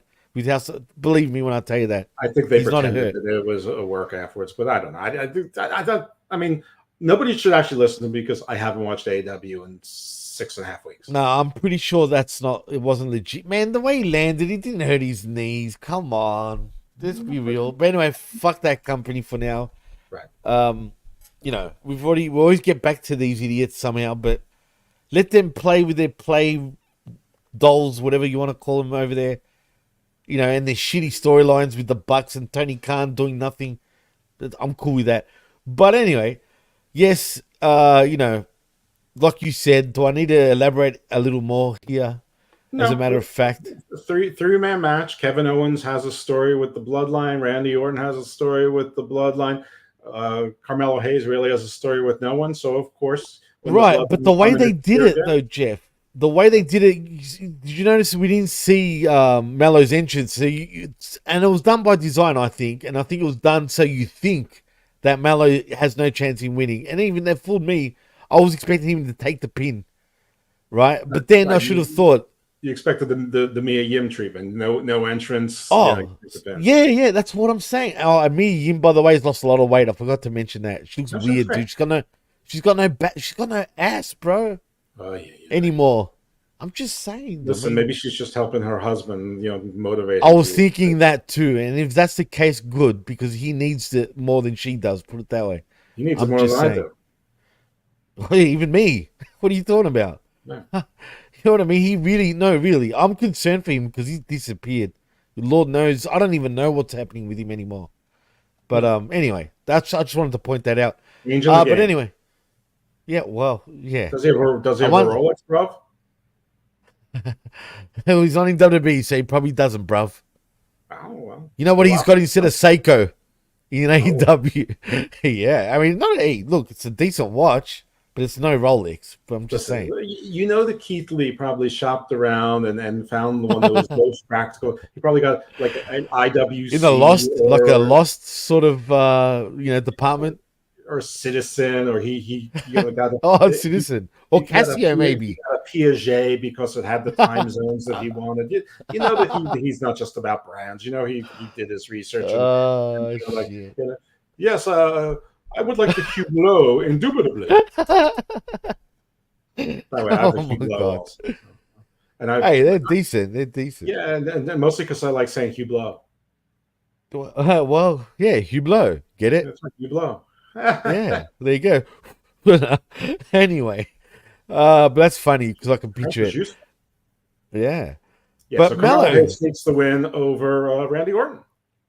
yeah, you know what? It makes sense now thinking back on it because at the end of the day, Orton and Owens have got other fish to fry, obviously, Right. other than the Money in the Bank. So, but You initially, I don't didn't need to be expect in it. Money in the Bank if you have another story. I mean, Right. that's WWE booking. Every now and then they'll surprise you, but usually if you figure out who has other stories and who doesn't, It's you easy, can right, figure out to who's see it, going to right? win, or at least you can narrow it down.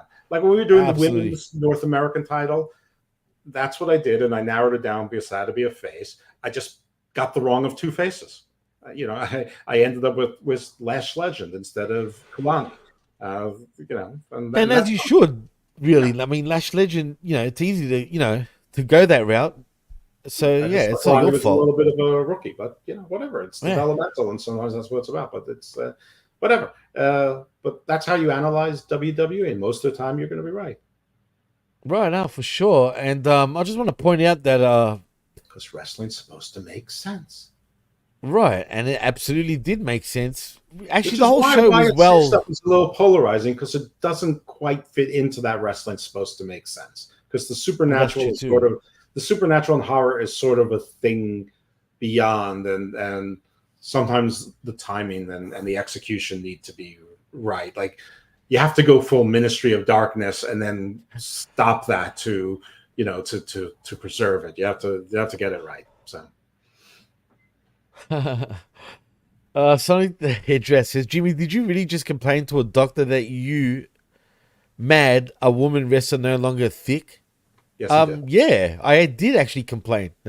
Well, I'm not complaining to the good doctor himself per se. I'm just saying I was surprised at how much weight she lost. I don't call myself doctor. I have a doctorate, but nobody in my I know, profession calls relax. themselves a doctor. Yeah, I think you pointed that out. Why do you feel so? You never used to be self conscious about this, Jeff. I don't know. I just don't want people to think that like I went to medical He's school. not a surgeon. He's a lawyer. Remember that. Yeah. He's got degrees, masters. Well, I know people who did both. I mean, I know lots of people who have like What? dual Lawyers professions. and actual doctors? Yeah, and then I've never heard that one they before. go into malpractice, either defense or claim. Really? Yeah. Mhm. Interesting. That's actually very interesting. Um, yeah, and with Sonic, why are you complaining that I'm complaining? You should be complaining too. Just saying. You know what I mean? I'm sure you're a man of color. I'm sure you like your girls a little thicker than that. Man, she's got a Not flat man back of now, color, bro. it's a hedgehog. Oh yeah, true. He's a hedgehog. You're right. He's not a man of color. Actually, He's like is a he small Sonic the porcupine. Hedgehog? No, he's a hedge rat, actually, Jeff, not a hedgehog. Well, I mean, isn't a hedgehog just a rat with Yeah, with but is he spines? Sonic the? Actually, he's Sonic the Hedge Rat. Is he blue? Are you blue, Sonic? I'm not talking about the song. I'm saying like literally, are you blue? 'Cause Sonic the Hedgehog is Like a blue. Kree, like the Kree from Marvels? Yeah, just You something know, the like funny thing with that. the Marvels is one of the many stupid things they did. So they decided that the Kree need to be racially diverse, and so now they're blue, white, and black. Okay, which Why is blue? Why they do this shit for, bro? well, blue I is from the fucking hate comic. this. But the funniest thing is like one of the most famous African actors, the biggest success. He's from Amistad and ER. He was in Shazam. He's in the MCU, and because they didn't have Black Kree before, he still has to put all the blue paint on. So Oh my he's god. still in the MCU wearing blue paint. There's now Oh god, man. perfectly fine brown Kree. I mean, it's just fucking, it's just the Marvel and Disney that's just so stupid. I know it's ridiculous, man. Society and the way they, anyway, like just the Make way everyone's good like, stuff. Nobody complained that Arya Stark killed the Night King. No one that she was a strong young. Nobody cared because it just was. I mean, just write good stuff, people. That's all. That's it, man. Stop worrying about fucking consequences and like what's right and what's wrong these days. Everyone's walking on on eggshells. Not just apparently WWE that once upon a time, but just in society and the planet, man. Everyone's fucking like not sure what to say anymore. Everyone's paranoid. The thing is, it's not everyone. It's just all. Not of us. everyone. That's true. It's like half of us in the developed world.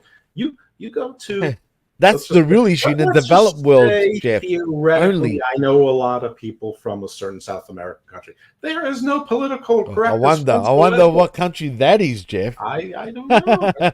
Shout out to La Sacaria, by the way. No, but all people I know from like other countries that are from here, and I know a lot, they have no political correctness whatsoever. No, bro, are you kidding?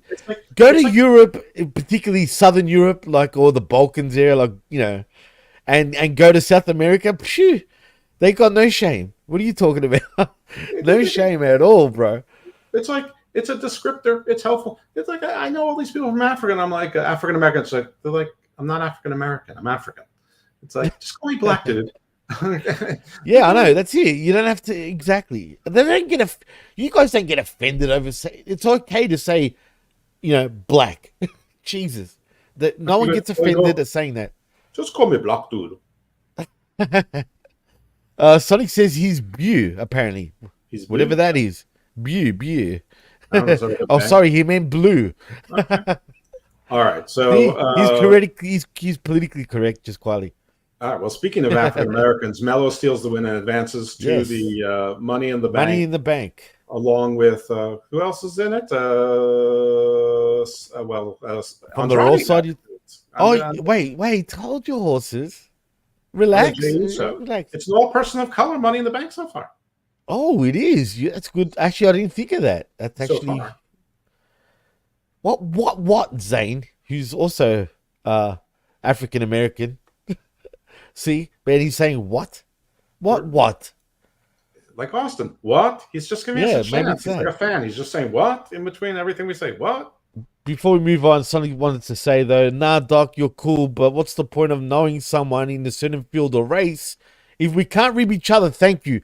That's how we are down here, Sonic, in Australia. We all rib each other, no matter race or color.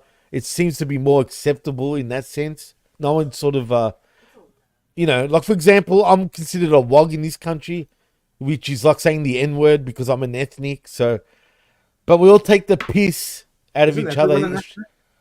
Sorry? Like what's not an ethnic?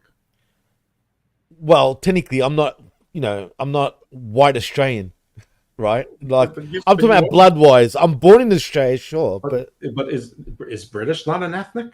I mean, no, but technically, because the Brits are the ones that created. Yeah, anyway, the country. I know it's indigenous. The answer for Sonic is technically, but in a world where everybody was friendly and gave everyone the benefit of the doubt, you'd be right. But it takes only one secret snitch to ruin everything. 100%, and that's what happens, unfortunately. And was this? Oh, dude, don't even go there. It was bad here, actually, very bad. The indigenous people here in Australia. Zane, you should look this up, actually, dude. You got a thing for Australia.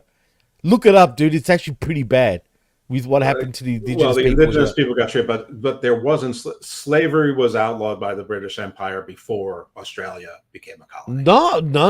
They were slaves, dude. They were chaining, dude. Isn't Australia like 1874? Yeah, Australia's like just over 100 years old. Right. I mean, you guys are a lot older than us as a country. Britain outlawed slavery. About they got slaughtered here though as well before the U.S. Civil War, so there was no slavery. Yeah, but keep in mind this country was what do you call it? It was a penal colony. So yeah, exactly. The lords who came, I mean, there was basically indentured servitude and serfdom. Captain James Cook.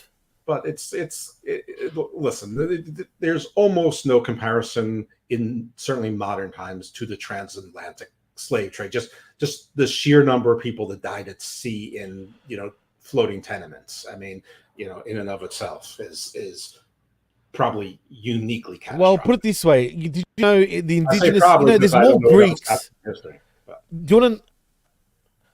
Well, Jeff, I'll give you an interesting fact. Believe it or not, there's more Greeks and Italians and Asians than indigenous Australians, dude, in Australia. Well, yeah, think about that for a minute. Well, yeah, that's pretty bad. And Tasmania, they killed every single indigenous person in Tasmania to the point where there was no more. The only state that had no more indigenous Australians, dude, for real. Well, that's why they're the devils. And one thing well, I learned, yeah, that's actually a good point. the indigenous Australians from indigenous Australians is that when their families intermix, it takes 2 generations before whatever the other ethnicity is to become the dominant feature. So you could be completely indigenous, dude, like red hair with freckles. You could look Korean. Nah, because apparently that's just they've got dominant features that way. Maybe it's good luck for anyone that doesn't know, for camouflage purposes. I don't know, but no, look, they're black people too. For anyone that doesn't know that, because I'm sure there's people actually that doesn't know that they're black people, but they're different to like dark, like Indian, like South Asian. No, they're darker than they consider themselves black, like legit black. I know. I mean, I know they call in Australia people call themselves black fellas and white fellas. I know. I'm aware. Exactly that. There you go. You just said it. That's exactly how they say it too. In that sense, Bogans are the warlords of Tasmania, Canada, spaceman. You're right. Bogan.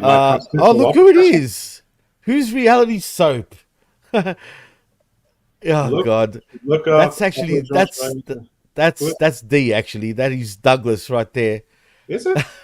Yeah, she wrote that you should look up Aboriginal Australians and eugenics. Okay, well, we'll definitely. They're darker than Samoans, actually, Sonic. A lot darker than Samoans. Yeah, they're more like South Indians. But Samoans don't consider themselves black, ironically, whereas Aboriginal Australians consider themselves black. So there you go. Anyway, I'm not going to give a lesson. Just look into it. It's pretty horrific, really. But anyway, back to SmackDown, shall we, Jeff? Anyway, Carmelo Hayes wins, as you said before. It was a surprise, but, it makes sense how and why he won. But as we come back from commercial, though, LA Knight makes his entrance and gets on the mic calling Logan Paul out. He complains about that, what do you say, liver-tailed goof, turning his request for a title match down point blank, and then about him no-showing Chicago. Next week, though, it's Madison Square Garden. And apparently he can't run again. But eventually we see Santos Escobar. Why can't he run if it's Madison Square Garden? What is it about Madison Square Garden that precludes Logan Paul from not showing up or running? It's a good question. I mean, I'm not sure. Yeah. Yeah, exactly. And yes, Zane, they do just act black. It's true. They actually do. Anyway. So yeah, eventually Escobar comes down and LA complains that he's not Logan Paul. Escobar then tells him to shut up. He doesn't need an invitation to show up and tell the truth. And the truth is, Knight must be delusional. And anyway, eventually Santos attacks, but Knight catches him with the BFT. And then out of nowhere, it's not Randy Orton, it is Logan Paul. And he blindsides Knight and knocks him down with a couple of punches, which are absolutely disgraceful for a guy that used to consider himself a boxer. That punch was disgusting, Jeff. Well, it's not it supposed looked to be bad. It's his titanium. Yeah, but come on. The one thing I can't stand, Jeff, is when pro wrestlers can't throw a worked punch, man. If you practice until the point where it looks real. Yeah, but that's like a and you're not really hurting him. Listen, the punch is one thing, but what got me is him wearing a safari suit. I mean, why was he dressed like Steve Irwin? It seemed hot in there. I'm not going to lie. Yeah, crikey. Didn't it seem hot? Everyone was sweating bullets in the Allstate Arena last night, Jeff. Yeah. Do you think it seemed like to me that the air conditioning system wasn't working? It seems. I don't know. I just think that it got very hot because somebody was turning from human to werewolf form. Was that Drew McIntyre that was doing that? No. It seemed like it. Well, who do you think it was? Yeah, maybe there's The multiple. Samoan werewolf. Yeah. Stop it. Now you're giving it away. Yes, I forgot about him. I didn't know you were going to be that dense. That's on me. I should remember. You asshole. Anyway, That's on me. My I'll bad. call myself Mr. Dents from now on. How's that, Jeff? That's perfect. Jeez. Anyway, you're right. I'll give you that. Touche. I'll take that. Anyway, where was I? What was I saying? I see you threw me off as you do at Logan least Paul once. beat up LA Knight. That's Yeah. right. And then the shitty punches. Yeah. And so I guess we're off to Madison Square Garden with them too. Cool. We'll see what happens there. Anything to say about this segment anyway, Jeff, before we move on? Nah. Yeah. Shut up, Canada Spaceman. God damn you. Anyway. But isn't this the triple threat next week? It's Logan Paul, LA Knight, and Santos Escobar. Yes, and I assume Escobar is going to win that match. I do too. It'll be weird to have Andrade and Escobar in the same match. Orale, that's what I say. They should do the Spider-Man thing. What? Look, me, Mexican, la raza. Los ingobernables. They replaced me for you, but they brought you back. Yeah, so now I'm replacing you with me. See. Except at least with Santos, yes, he's small, but he can speak great English. Whereas for whatever reason, Andrade doesn't want to learn English. It just doesn't. It doesn't, like, I don't know what it is. Maybe his brain can't compute it. No, what do you think? He secretly can speak English perfectly. He doesn't want to. Oh my God, imagine. He doesn't want to have to talk to his drunk father-in-law. Or he wants to act like, or his wife, and who's the whitest of white women you can get. Like, how does a real Mexican, like, who can't speak English for shit, right? Apparently, allegedly, marry, like, one of the whitest of white, shirt-looking... Love is an international language. Mi amor, right? International. Who's whiter than me? You're not, but see, you're not as white as Charlotte White, if that makes sense. I don't know. I know you're white, but like, and plus you're Jewish, man. You guys are not considered white, technically. We're not even considered you. For whatever reason, even though, you know, you're pretty white. But for whatever... See the horns? See all the horns coming on my head? Why, you the devil? Yes. I'm letting my horns grow. Well, you are evil dose. I mean, right. Anyway, so technically, because you're Jewish, for whatever reason, you're not white. Mm-hmm. It is what it is. So if I convert to Protestantism, does that make me white? Then you become white. Absolutely, you join the Caucasian side of things after yes. I welcome Jesus Christ as my Oh shit, man, you're a character. Oh my God! Anyway, privilege. White privilege. Is that actually money falling from the sky? Is that money falling from the sky? What's this? Whoa! What's Oh no! No taxes for life. What's this? Wait, do you plan on moving to Florida? Oh my God! It says it right here. That's great. Ooh, oh man, why do we always get into politics one way or the other, Jeff? For crying out loud! But what do you mean with politics? I'm what politics? And all right, and I'm dense. Remember, I'm the dense one. Oh my God! It's like I'm in one of those stripper videos, and it's raining, but it's raining on me. This is great. Oh man, yeah. I'm gonna totally Scrooge McDuck it later. And apparently, people thought Sonic was Haitian. Well, of course, why not? Did you have long hair? All right. I mean, you know, did you look Haitian? I don't know what the real. Doesn't Haitians usually grow their hair like Jamaicans so they stand out? And Haitians were from Africa anyway. And do you speak French? That's another thing. Francois Lepieux. Sorry? Sonic the Hedgehog. Sonic the Hedgehog. He was saying that people thought he was Haitian. They thought he was Haitian, or that Sonic the Hedgehog was Haitian? Or both? Both. Yeah, but apparently he's blue. So, Haiti does have blue. We're back to that. He's Cree or a Smurf. He's a Smurf. Maybe he's yes, I have dreads. Oh, you do? I can't tell, man. But at least I can see your face, unlike others. You mean Just like saying. so you're like Predator Kree, That's an interesting question. right? That's So he's actually blue very with interesting. threads. Got it. That's scary. Can't you see the blue? I can see the blue. All right, listen. Stop talking to people in the chat. There's others in the audience. Well, Canada Theoretically, anyway. Spaceman, one more thing. I apparently caused the death of WCW. Absolutely. That is immutable. Indubitable. Oh, God. Well, anyway, let's move on. The chat is distracting at times, obviously. We move on to the next three-way dance, shall we say, for a Money in the Bank slot. And that is Andrade El Idolo, your speed champion. You wouldn't know it because, I knew it.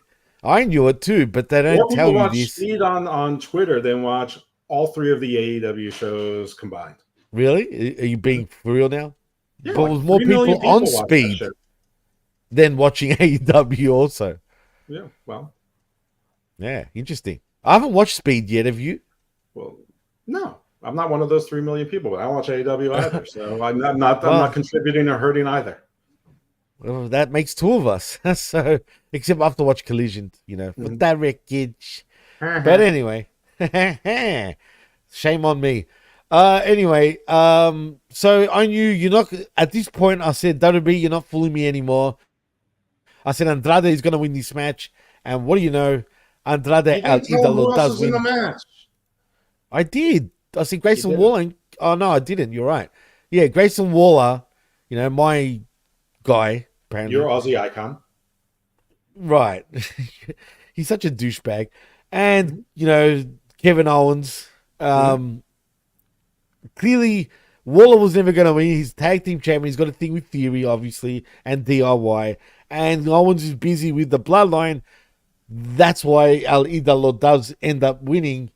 And he's your idol in Money in the Bank. And is there a chance? Could we possibly? I got a feeling that Andrade could, and possibly become your Money in the Bank. I know it's a long shot, but it's a maybe. Well, it's not a long shot, right? Right now, it's 1 in 3. Soon it's going to be 1 in 6. But more than likely, I'll say it now before everyone's in there. It's going to be Jey Uso that wins it. Let's be real. Oh God, I'm who? I hope not. Why? No Yeet. I no Yeet. I find him and Jey Uso is in another story. I mean, whether he likes it or not, he's in the Bloodline story. He doesn't even need to be near it, and he's in the Bloodline story. So, of all the people who don't need it to be in a main event story that can last another 2 years, it's Jey Uso. So, I would put him as the one least likely to win it. I think there's going to be 3 different factions of the Bloodline in the end. Exactly. And none of them need Money in the Bank or a King of the Ring or a Royal Rumble win or anything. No, the none only of who that. might be the Royal Rumble win is Roman. Which would make sense for that to happen. I think he's going to come back really pissed off and being like, what the fuck is going on around here without me? You know what I mean? Exactly. Basically. That's right. But we'll see. It was getting stale. I know who the real tribal chief is, Haku. But look, let's just get this match out of the way and we'll talk about the main event next. Because so far in the Money in the Bank, we have Andrade, Jey Uso, and Carmelo Hayes. So we also know that it's either going to be Escobar, Logan Paul, or LA Knight, but Logan Paul and LA Knight are in for. They're going to have a US title match. Right. They're cruising for each other. So it's going to be Escobar. Do we know who the other contenders are? Do we? What matches is set up for Raw that we know of? I know there's a match that Indy Hartwell's in somehow. Oh yes, they advertised that. That's Indy Hartwell winning and Blair Davenport, and I think it'll be Blair Davenport that wins that, guaranteed. They seem to be pushing her right now too. Well, also she's the odd one out. I mean, Indy's in the am I bad, am I good, whatever. Nobody cares. She's there to take pins, and Jade is in the I love Bianca, but one day we're going to hate each other. And they're teasing that already. I mean, they've been teasing that really from the get-go in many ways, if you pay attention to it. So, we'll see. We know what's going to happen there, but it just depends. Sting and Luger for the next 12 years. Was it you that made that said that to me? It was you, wasn't it? And I agreed with you. I totally agree with that statement. That's a good comparison actually at their level too of where they are in pro wrestling. But anyway, so the main event is Solo Sikoa with the Tongans. Well, technically came out on his own first. He was with Heyman, as a matter of fact, who was sweating bullets, dude.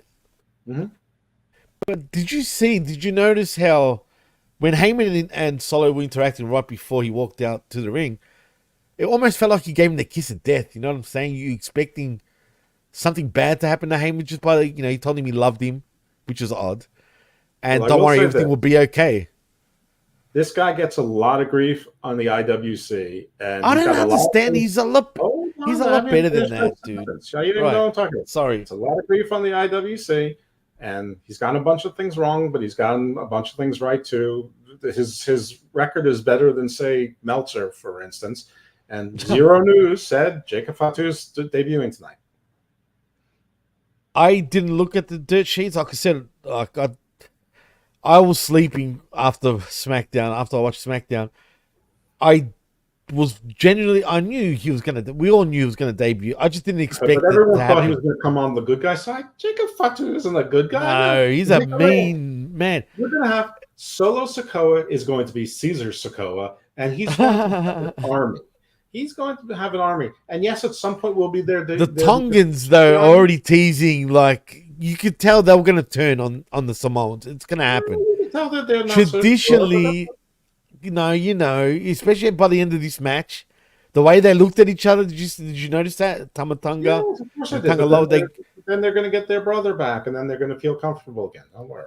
Yeah, it's going to be like the good old days of war between Tonga and Samoa. And we're going to get that.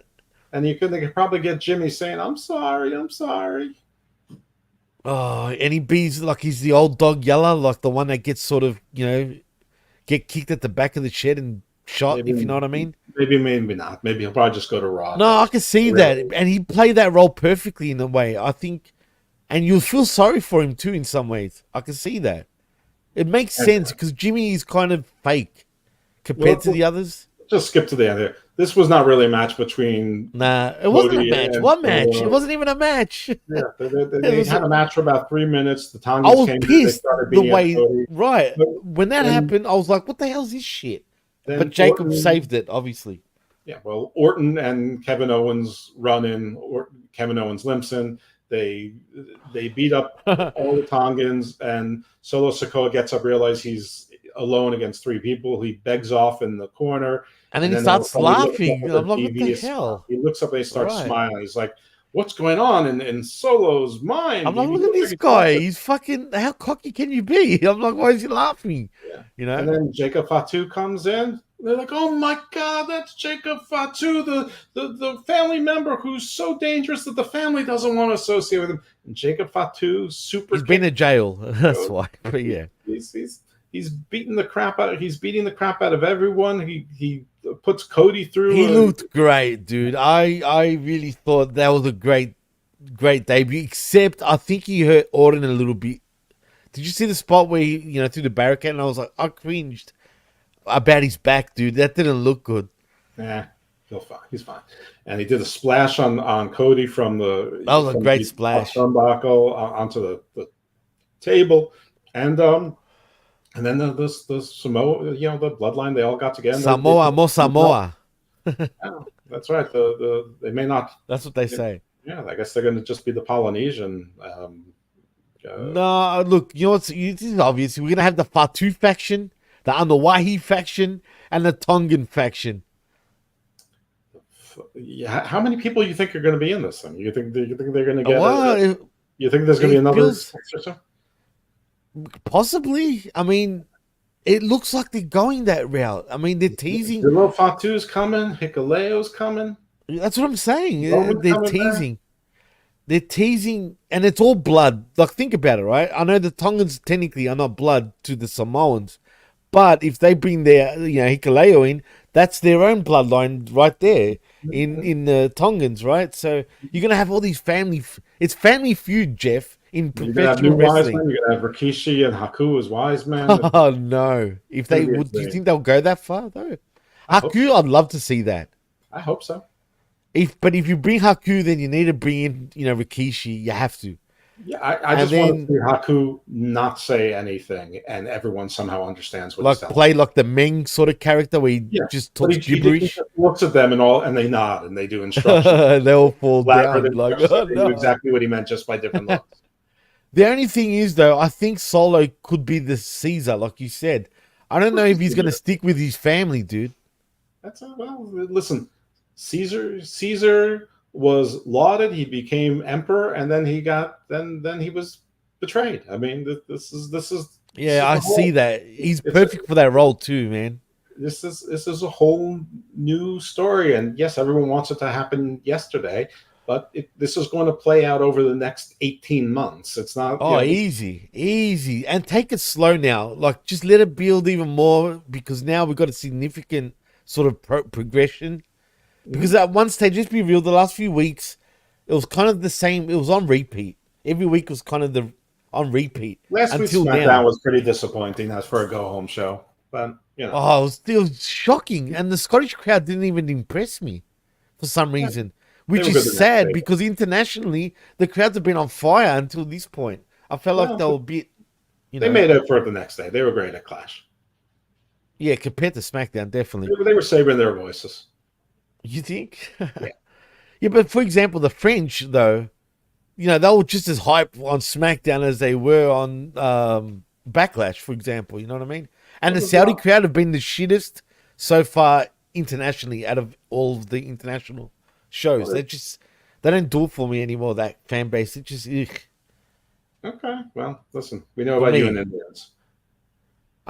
I said Saudi Arabia. I didn't mention Indians. Oh, You mentioning Indians, goddamn you. right. And I'm talking about the, Southeast Asian Indians, not Native Americans, for anyone wondering. You are? Oh, okay. What did you think I was talking about the natives? Yes.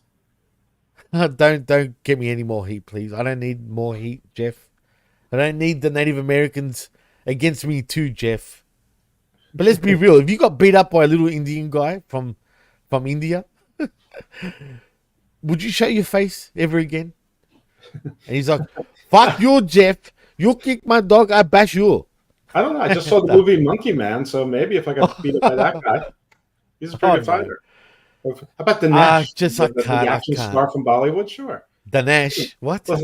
Listen. First of all, I'm almost 56. At this point, I'm going to get beat up by anybody. Oh, well. I'm halfway beat up as it is. I got my back hurt. Well, for anyone that doesn't know, would you believe this guy used to be an actual tank? Both my toes have blood blisters in them. I mean, come on. What? You got blisters on your toes? I'm already halfway. But I hate how you talk like that. From the day I met you, you've said this pretty much. I'm not going to be around for too much long. I'm going to die, basically. I'm like, Jeff, shut up. But unfortunately, once you hit your 40s, even I start thinking like, I don't want to think that way. Let's not get negative now. Let's not even go there. But to me, you look very much pretty healthy, actually, Jeff. So I don't see you like just fading out, fading to black just yet. I think you'll live a lot longer than you think. Okay. Well, we'll see. We'll see. But then again, would you want to live all the way up to 90 years old and feel like shit though? Like, no, not in the condition I'm in now. No, that would nah. But I'm not going to live that long because I have a disease that they have already told me will take 10 years off my lifespan. So even if I was going to live to 90, I'd live to 80. If I was going to live to 85, I'm going to live to 75. 80 is fucking great though. I don't know. It sounds great, except my parents are 83, so they'd be dead for 3 years. No, I don't like that idea. Don't say that. They're not. Exactly. They're still kicking. Anyway, they're 83, so 80 is not so great. 80 doesn't feel that old now. Yeah, I know. Weird that when you think about it. But I think that's just all of us being in denial, yeah, in that sense, Sure. if you get what I mean. But anyway, let's not go there. I don't want to. I held the door open for an older guy, and he said, "Thank you, young man." And I'm like, "Young man." Like, well, technically, I mean, how old was he though? In your eyes, you think? He probably was 80, but still. Well, I mean, you are a young man. I'm younger than him, but I'm not a young man. I mean, 50s. Look, I They don't know if have it's the norm. communities that are 55 and older. Once you're eligible to live in one of those communities, nobody should call you. Are you eligible? But are you eligible to have the pension right now? Not yet. No. You have to be 60 to get the pension, don't you? Well, I think 62 is the youngest you can get, but I think to fully. Oh, I think 65 is the real number, though, possibly. So No, until you get to that point, levels. Like you can do it young, but I mean, no, I'll wait. you're still a young man, then, Jeff. I'll wait till the longest possible that I can. Yeah, look, man, don't think about it too much. You always think about it, and it makes me think about it, and I don't want to think about it. God damn. All right, while you think about where people can find and follow you. No, that's for you to do first, as a matter of fact. So before we do that, though, Jeff, we haven't graded it. So if you had to grade the show, A. What A plus. What would it be? The show was spectacular. Yeah, I agree. I actually agree with you. I thought the show was a ton of fun from beginning to start to finish, man. No shit, it really was, man. And I'm not just saying that; it truly was. I enjoyed the show from the start to finish. Put it this way: I was trying to walk away, right, out of the room and whatnot, and I couldn't because I was enjoying the show that much. So, yeah, in saying that, A+ from Jeff, A+ from me. Surprisingly, it was the pacing of the show was great from top to bottom. Everything was moving quickly. You know what I mean? Nothing was like too long or too short, except for the main event, I guess. But they made up for it with Jacob Fatu joining the Bloodline. And it was a great debut, mind you. It actually came across a lot better than I expected for him to debut. And the good thing is, because it was in Chicago, it seemed like people legitimately knew who he was, which was the perfect city for him to debut in. You could have saved it for Madison Square Garden, even. Might have been a bigger deal if it was there. But I don't care. It's cool that he's there. It'll make things interesting next week. And I look forward to it, actually, Jeff. I can't do better than A+. I just thought the show was great. Yeah.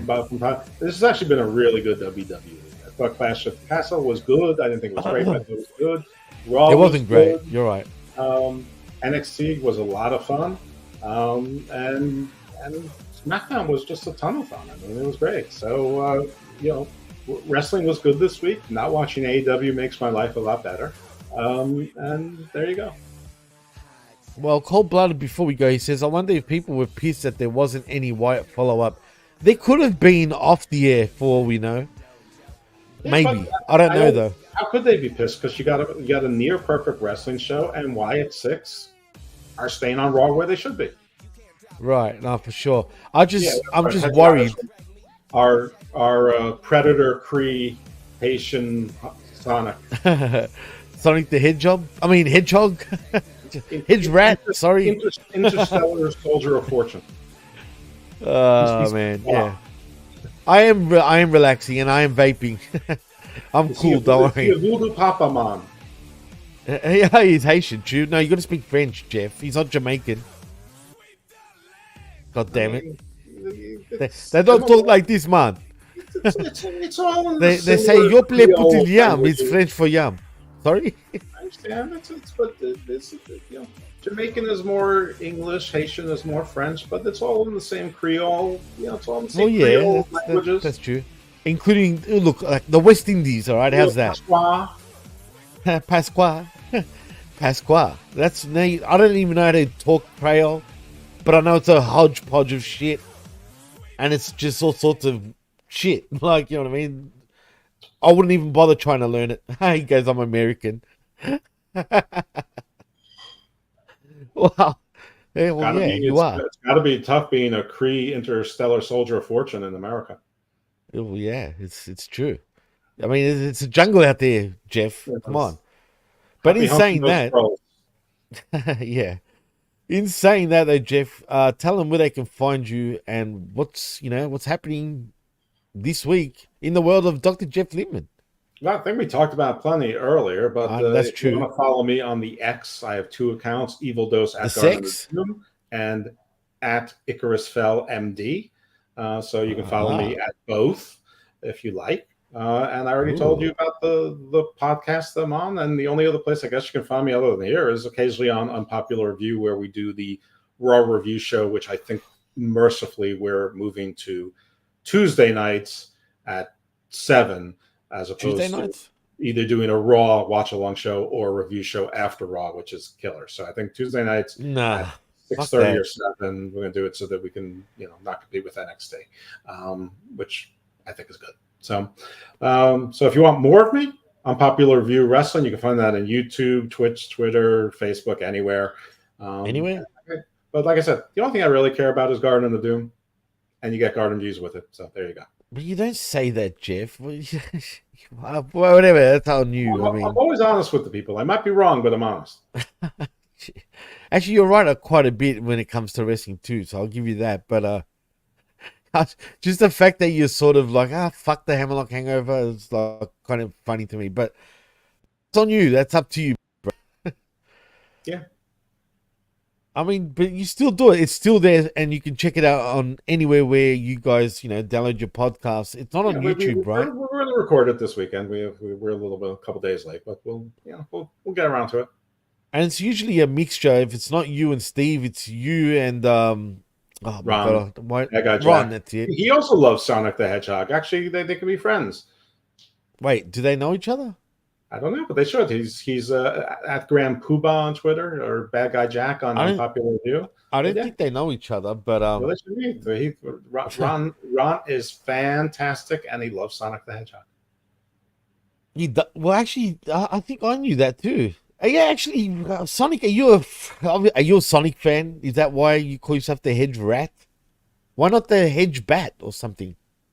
I don't know, but maybe there's a family of hedges, not hedge funds. But maybe he's Sonic the Hedge Fund.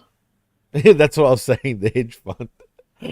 Sonic the Hedge Fund. We'll call you that because you're Manet, not Sasha Manet. But what should I blame Batman for today? For hedge rats and hedge funds. Why not that? Actually, no. I'll go one better. Blame Batman for having Danny Garcia every week on AEW television. How's that? No, that's too internal. I'm going to blame Batman for seasonal allergies. Actually, and bat flus. He brings a lot of disease. Every day on the Icarus Fell account, I blame Batman for something. Why? What's going on here? Why Batman? What did he do to you? I actually believe that our society went to hell when people started preferring Batman over Superman. That's true. I'm working on a doctorate in that theory as well. Oh, interesting. Very interesting. Very nice. Well, in saying that, if you want to follow me, you can on the X right there at DJ MassFX and also at the PWC Network. Like and subscribe right here at channelattitude.com, where for $5 only do you get the realest but also the best talk in all of professional wrestling. I mean, like this show tonight at Smack Attack, which I'm sure next week the real host of this show, and it's his show, John Enright, I'm sure will be back, but I'm sure he'll be not back the week after. So I'm going to tell you from now. There you go. Nice. And Bobby Actually, he's Bobby Fatu and I'm Jimmy Fatu. Actually, no, that doesn't make sense because that means I'm Jimmy Uso, whatever. Anyway, just call me Jimmy. Good pull with the Naomi thing. Yeah, that's true. That works for me. Only for Naomi. Did you say si? Sound like you said si to me. Well, I say we, and you say si. Just, But anyway, but Jimmy, I'd rather be yeeting than no yeeting, if you know what I mean. Or eating. There you go. Also, like and subscribe right here at haminmediagroup.podbean.com, where you can find our affiliate shows and also the PW. This is the kind of crap music my stepson's always listening to. I hate this kind of music. Get with it, old man. Oh, these today's fucking shit. Shut up, you whiny bitches. You're a character, man. I made this fucking remix just quietly, Jeff. So, but I didn't make him rap this shit on purpose. No. I took the vocals, obviously. Oh, you know what I mean, from another song. Oh. But you know what I mean. I just took another year was taken off my life. Oh, God damn! Always whinging, always complaining. But that's our very own Dr. Jeff Lippman. It's all good. We love you the way you are, Jeff. Keep whinging, keep complaining. It wouldn't be Dr. Jeff Lippman if it wasn't the case, because you know what? He says, fuck everybody. And that's how it is. So in saying that, I am Jimmy T. That is Dr. Jeff Lippman. And thank you to everybody that joined us in the chat. I'm sorry I couldn't get to all the comments. There was a few. Oh, he said Fatu to you, whoever that is. But in saying that, thank you everyone for joining us. And tomorrow, 11 a.m. Eastern, you know what that means, right, Jeff? After the collision, do you know what we do? Oh, you still sift through the wreckage? Are you allowed to say that? What do you mean? Am I allowed to say it? I am the man that says it now. Isn't that somebody else's line? I don't know who you're talking about, Jeff. Who is that guy? He abandoned his own show. Can you believe that shit? Yeah, please, exactly. He's just like, forget it. Oh no, cold-blooded, don't. Do you know what this is? The hot tour? You don't know about it? No. Look it up, dude. It's everywhere right now. I'm sure. Put it this way.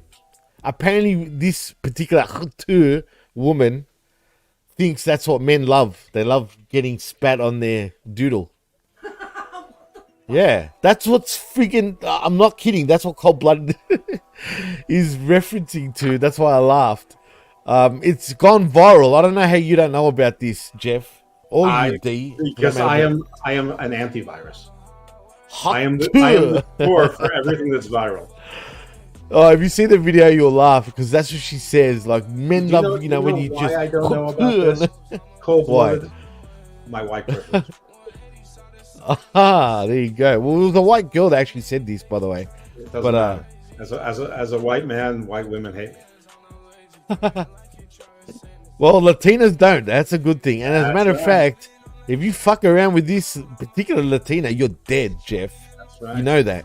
Damn right. Dead, legit. I'm not lying. How I'm gonna die. Just don't know when. Shout out again to La Sacaria. How is La Sacaria before we go? Is she good? She's spectacular. He means that too. I can see that in his face. So anyway, let's take it home, Jeff. So I am I'm not Jeff. I'm Jimmy T. That is Dr. Jeff Lippman. And that's Hot Tour Cold-Blooded right there. Look it up, Jeff. I know. I'm confusing myself right now. So can I just end the damn show for crying out loud? So in saying that, we'll see you for the wreckage tomorrow, 11 a.m. Eastern, between me and the vet. And also, we'll be back next week. I assume me and John. Jeff, I'm going to tell you from now, join me the week after, because I bet John won't be around again the second week. So in saying that, make sure you enjoy the El Habanero versus El Chlamydia match tonight. Habanero. Have you had habanero sauce? Of course I have. That's beautiful. I love that shit. I had carne asada last night. I'm nice. Yeah, I missed the peri, literally. Like, ironically. We're talking about sauces. Yeah. The chicken. Don't worry, because anyway, forget it. You know her last name. Anyway, in saying that, we're out and I'm hungry. And I'm tired. Deep pierogi. Right.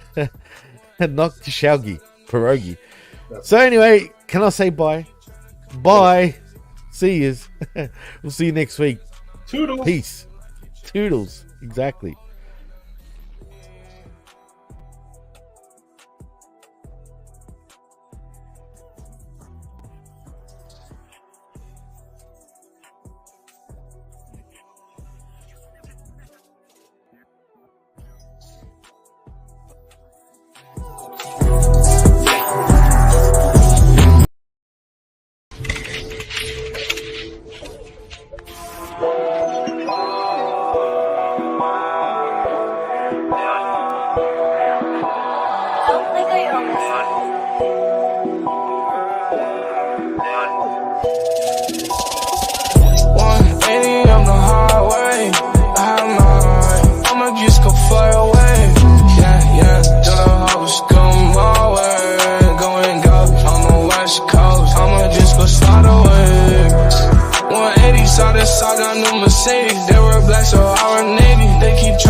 Keep on talking what you mean. 180 on the highway, I'm on my way. I'ma just go fly away. Yeah, tell the hoes go my way. Going ghost on the west coast, I'ma just go slide away. 180, saw that new Mercedes. They were black, so I were navy. They keep trying to call me crazy. Got 3 bands, I'm not lazy. Talking like he try to send me. I'm the only one that made me. Nothing goes to fit on my way. My way. Okay, you already know my fate. 180 on the highway. I'ma just go fly away. Yeah, the house go my way. Going ghost on the west coast, I'ma just go slide away. 180, saw the new Mercedes. They were black, so I were navy. They keep trying to call me crazy. Got 3 bands, I'm not lazy. Talking like he trying to see me. I'm the only one that made me.